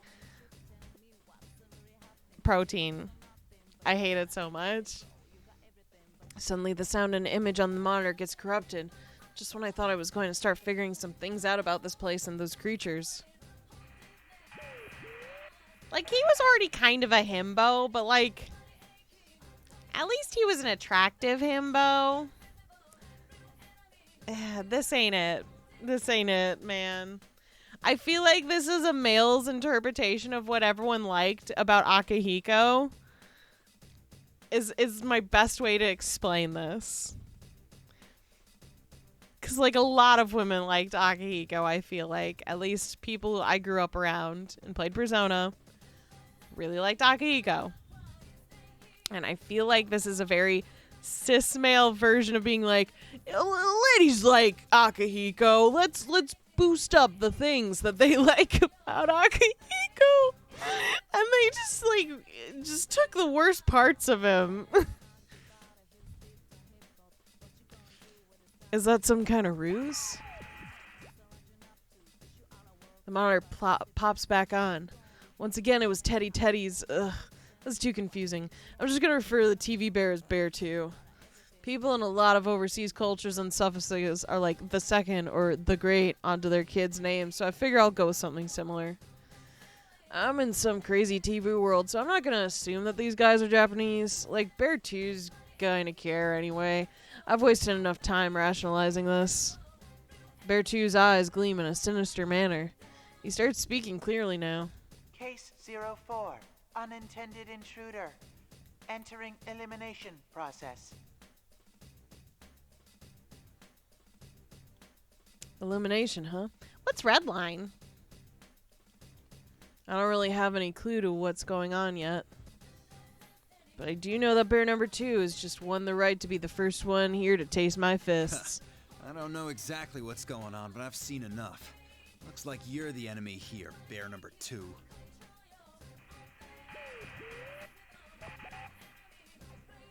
I'm not sure how much stock I could put into common sense while I'm in this TV world. But if he's using a PA system, I'm guessing there needs to be some kind of control booth for it. Since I'm in some kind of school, that means I'm probably going to find Bear number 2 in the announcement room.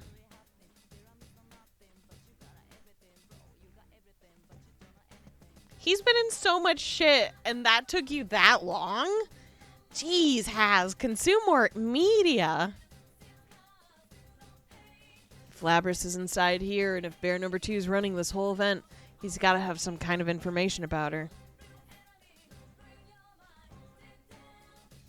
Okay. I turn to Teddy. As for you, Teddy, he seems to be your enemy too, but why don't you step down and let me handle him?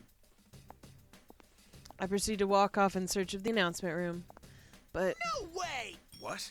I mean, who are you? You haven't even told me your name. And that bear might be a bad guy who tricked my beloved sensei and friends. I can't leave this in the hands of a half-naked cape man like you. Teddy looks surprisingly resolute as he refuses my offer. Does he have friends of his own that he's trying to desperately to protect too? Your cost. What's that supposed to mean? It sounds perverted coming from a half-naked cape guy. Hey, I have a name. It's Akihiko Sanada. You don't have to call me half-naked cape guy. No, you don't have a personality anymore other than protein, so I feel like that's fine. And I know I can't prove I'm on your side just by saying so. So judge for yourself whether I'm worthy of your trust. In the ring. You're that excited to do this? Fists don't lie, you know? Come on, and I'll give you everything I got. Once upon a time, that would have attracted me, Akihiko, but nope. Not doing it for the Kenster anymore. Put my fist out in front of me and focus. If one does not face their cowardice, they cannot summon a persona. That's why persona users used to have to undergo the trial of holding an invoker in their heads. But that was simply a ritual to overcome one's psychological blocks. It isn't a required step in wielding personas. My resolution has always been within me, after all. Persona! I sense power rising within me. And we're gonna save. And we're gonna continue.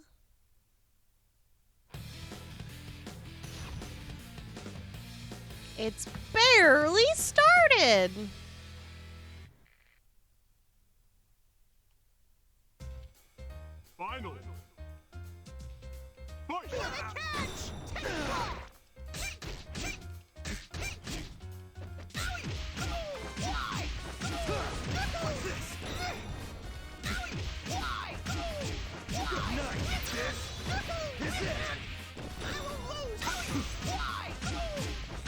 Oh, his punches are so sad.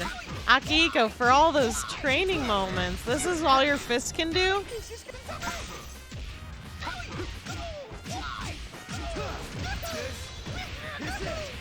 I mean, his pixel art looks a little bit nicer than his portrait art. He looks a little less like Captain America in that one, like, comic where he has, like, the biggest boobies I've ever seen on a superhero.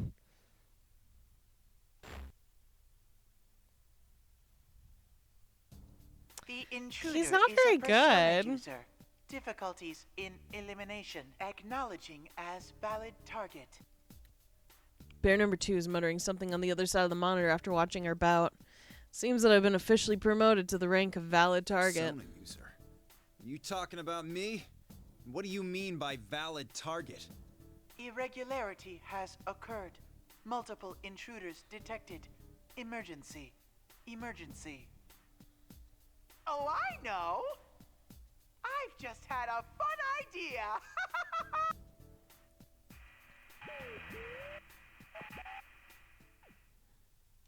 Just as bear number 2 starts speaking like a normal person, the monitor suddenly cuts out. Seriously, who is this guy? One thing's for sure, and it's that I need information right now. I lean over to Teddy's flattened body and slightly tap the back of his head. Hey, Teddy, wake up. No! Kanji! You're crushing me to death! What's going through this guy's head? Teddy, wake up! He's so stupid. I smacked Teddy a little bit more forcefully this time.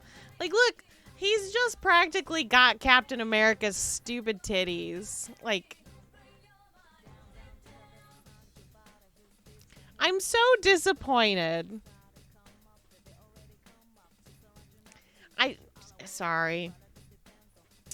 Like, I'm not really attracted to muscles, so it's, like, really hard for me when they change up a character like that. And it's just like, ugh. Ugh.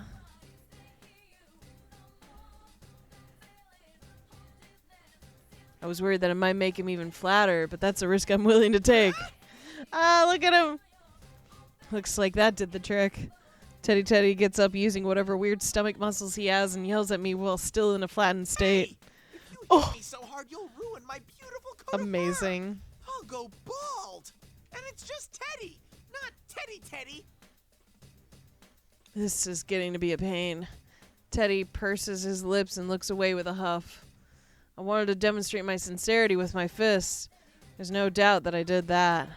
And again, considering how badly flattened he is right now, I guess it's understandable that he doesn't want to talk to me.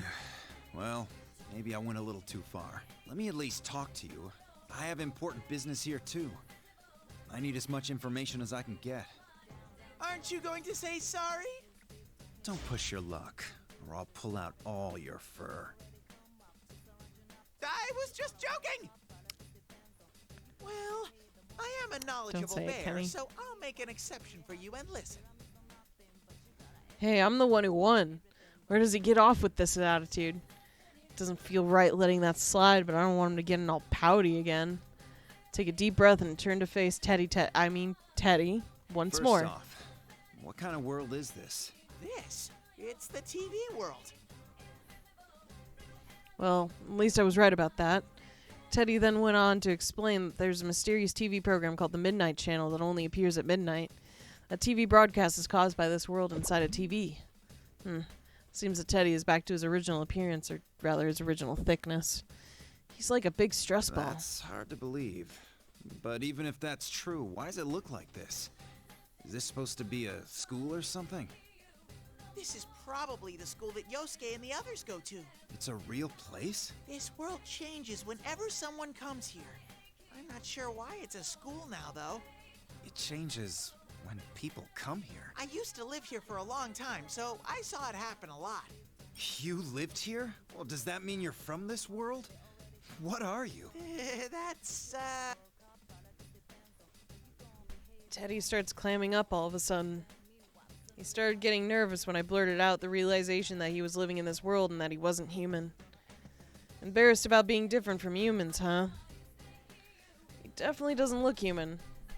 But it's easy enough to overlook because he's able to easily carry on a conversation with me.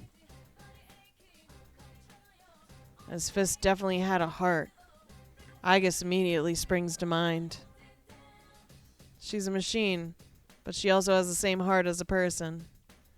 Though this Teddy may be some kind of costumed creature, he must have a heart as well. That being said, he does look pretty stupid. Ugh, there's so much I don't understand. But I can at least say I'm pretty sure you're no threat. Of course not. I'd never cause anyone any trouble.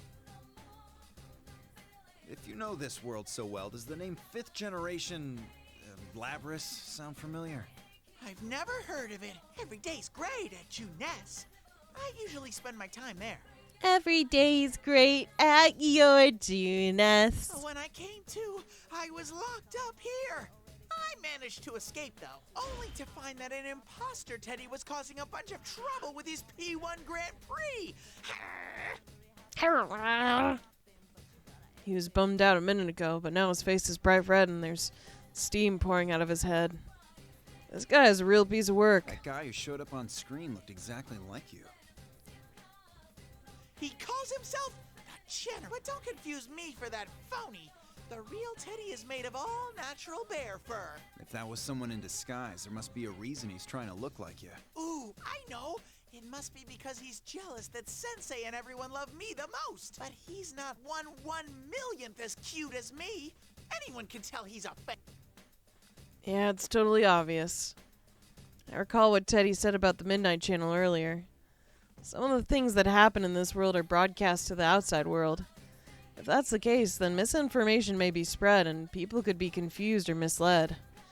At this moment, I'm not sure why someone would be intentionally causing such confusion, but this Teddy guy mentioned that his friends were here.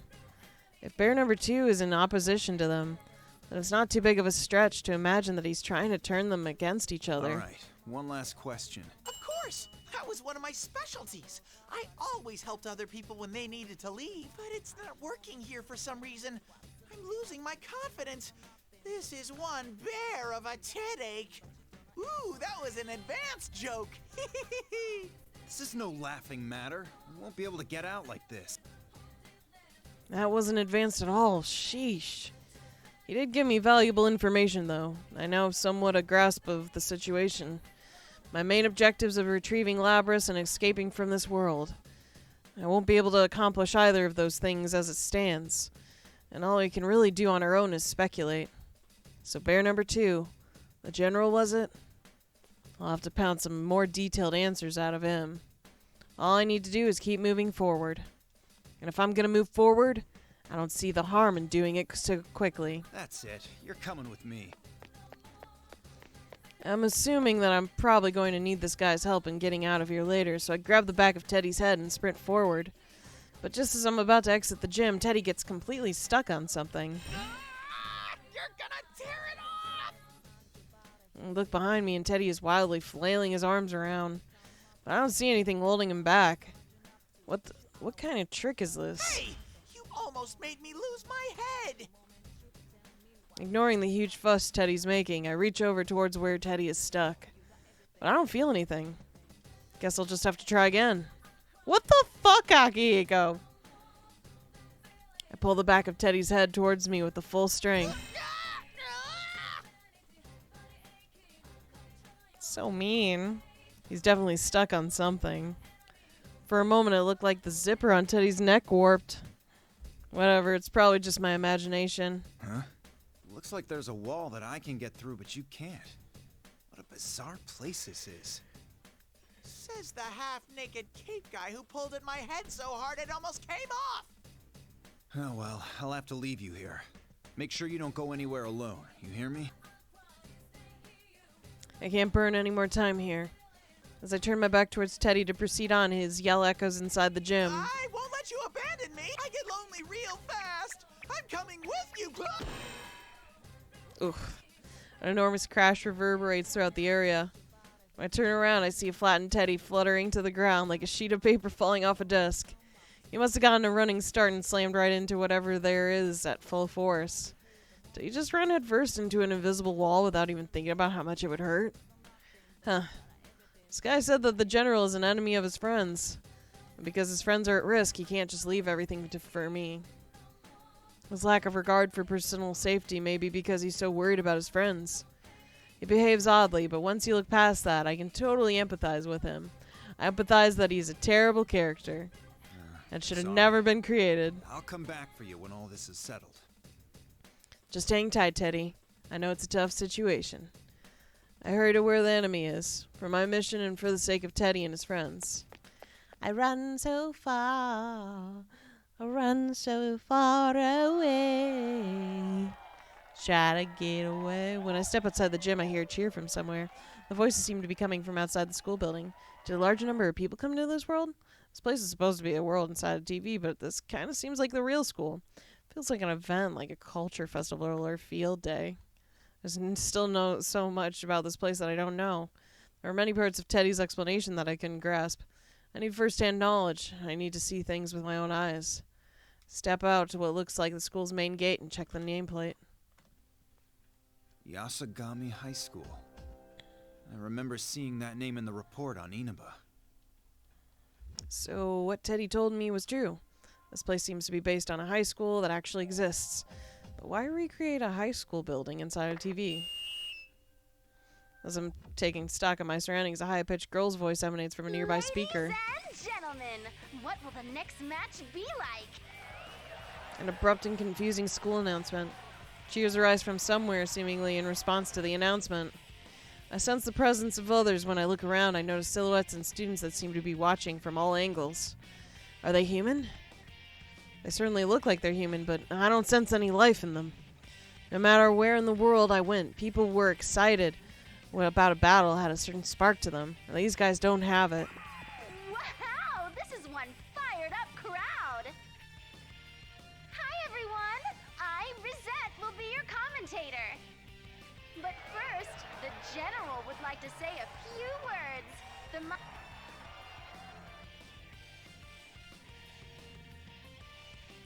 As if answering the commotion, the monitor set up in the center turns on. That General Teddy appears on the screen. Well then, I'm proud to announce the opening of our very own P1 Grand Prix! Presenting the manliest of all men! Oh, so you've come this far. I applaud your bravery in not running away. Still hiding behind a monitor? It's about time you showed up in person. I'll crush you. Nope, sorry, but I'm not falling for a cheap ploy like that. You better follow the rules. Allow me to explain. The P1 Grand Prix is a one-on-one battle. Those who are paired off must fight. Only the winner may move on. Only the winner may move on. Then that invisible wall that Teddy ran into with his face must be part of the contest this guy set up. Huh. Interesting. Who are you gonna make me fight? Bizarre laugh plays and the image on the screen switches. What showed up next seemed like an odd commercial of the P1 Grand Prix.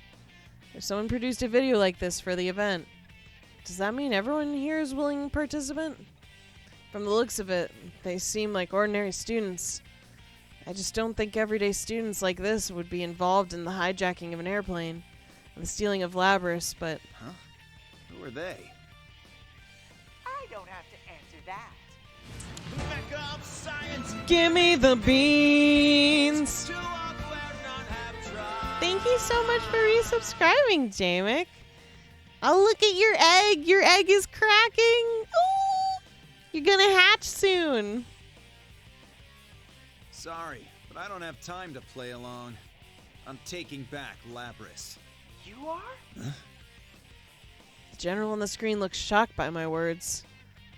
He's been evasive or just laughed at anything I said until now, so this obviously struck a nerve. Don't think everything's gonna be that easy for you.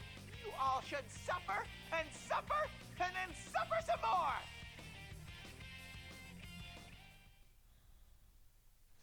I'm not sure what specifically antagonized him, but it seemed like he definitely knows something about Labrys. Think you can make me suffer, huh? Well, bring it on. I flourish my cape, because I'm a fucking weeb, and head into the school building. It won't be easy, huh? I Think about what the general said a moment ago. Honestly, I can't really think of too many times in my life when things went easily. Growing up as an orphan, my memories of losing what was precious to me, I've never gotten too burdened by it, but I've constantly been pitied by others for my misfortunes. I never expected it to be. The pain of loss is my source of determination. I must stay strong in order to protect those who are precious, and by my side now. Except for Dorkun. He's dead. I proceed through the school building, and after climbing... I'm so surprised that wasn't a fucking match out there. Like, all other times we've been out there, that's been a match, but not this time. Okay. I proceed through the school building, and after climbing a number of stairs, I noticed something odd. This place is bigger on the inside than it looks on the outside.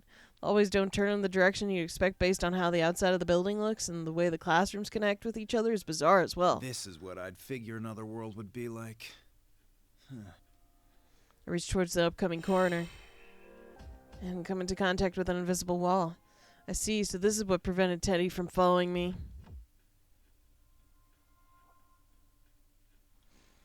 I couldn't have done much earlier, but now that I can... I don't know. Put all my strength into that strike, but the wall barely gave at all. Maybe he did suck, and like, now that he has muscles, I'm like, oh yeah, he definitely sucks. I don't know. There's some parts, like the protectiveness. Like, there were little sweet moments and stuff with him and Femsi.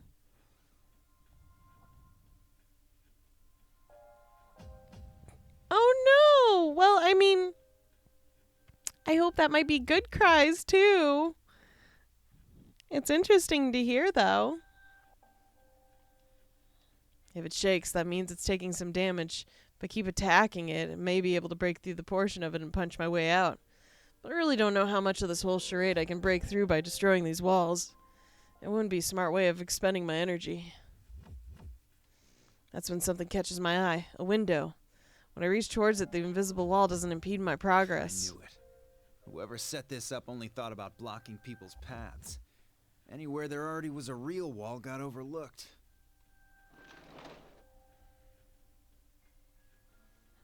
I'm not obligated to play by the enemy's gimmicks. If they want me to go one way, maybe I can gain an advantage by taking a route that they don't expect. And Chie will see me going out this window and follow me, and we're going to fight over food and protein. I put my hand on the window's frame and jump outside. And I have no personality trait other than protein. But with that being said, we have hit my time midnight.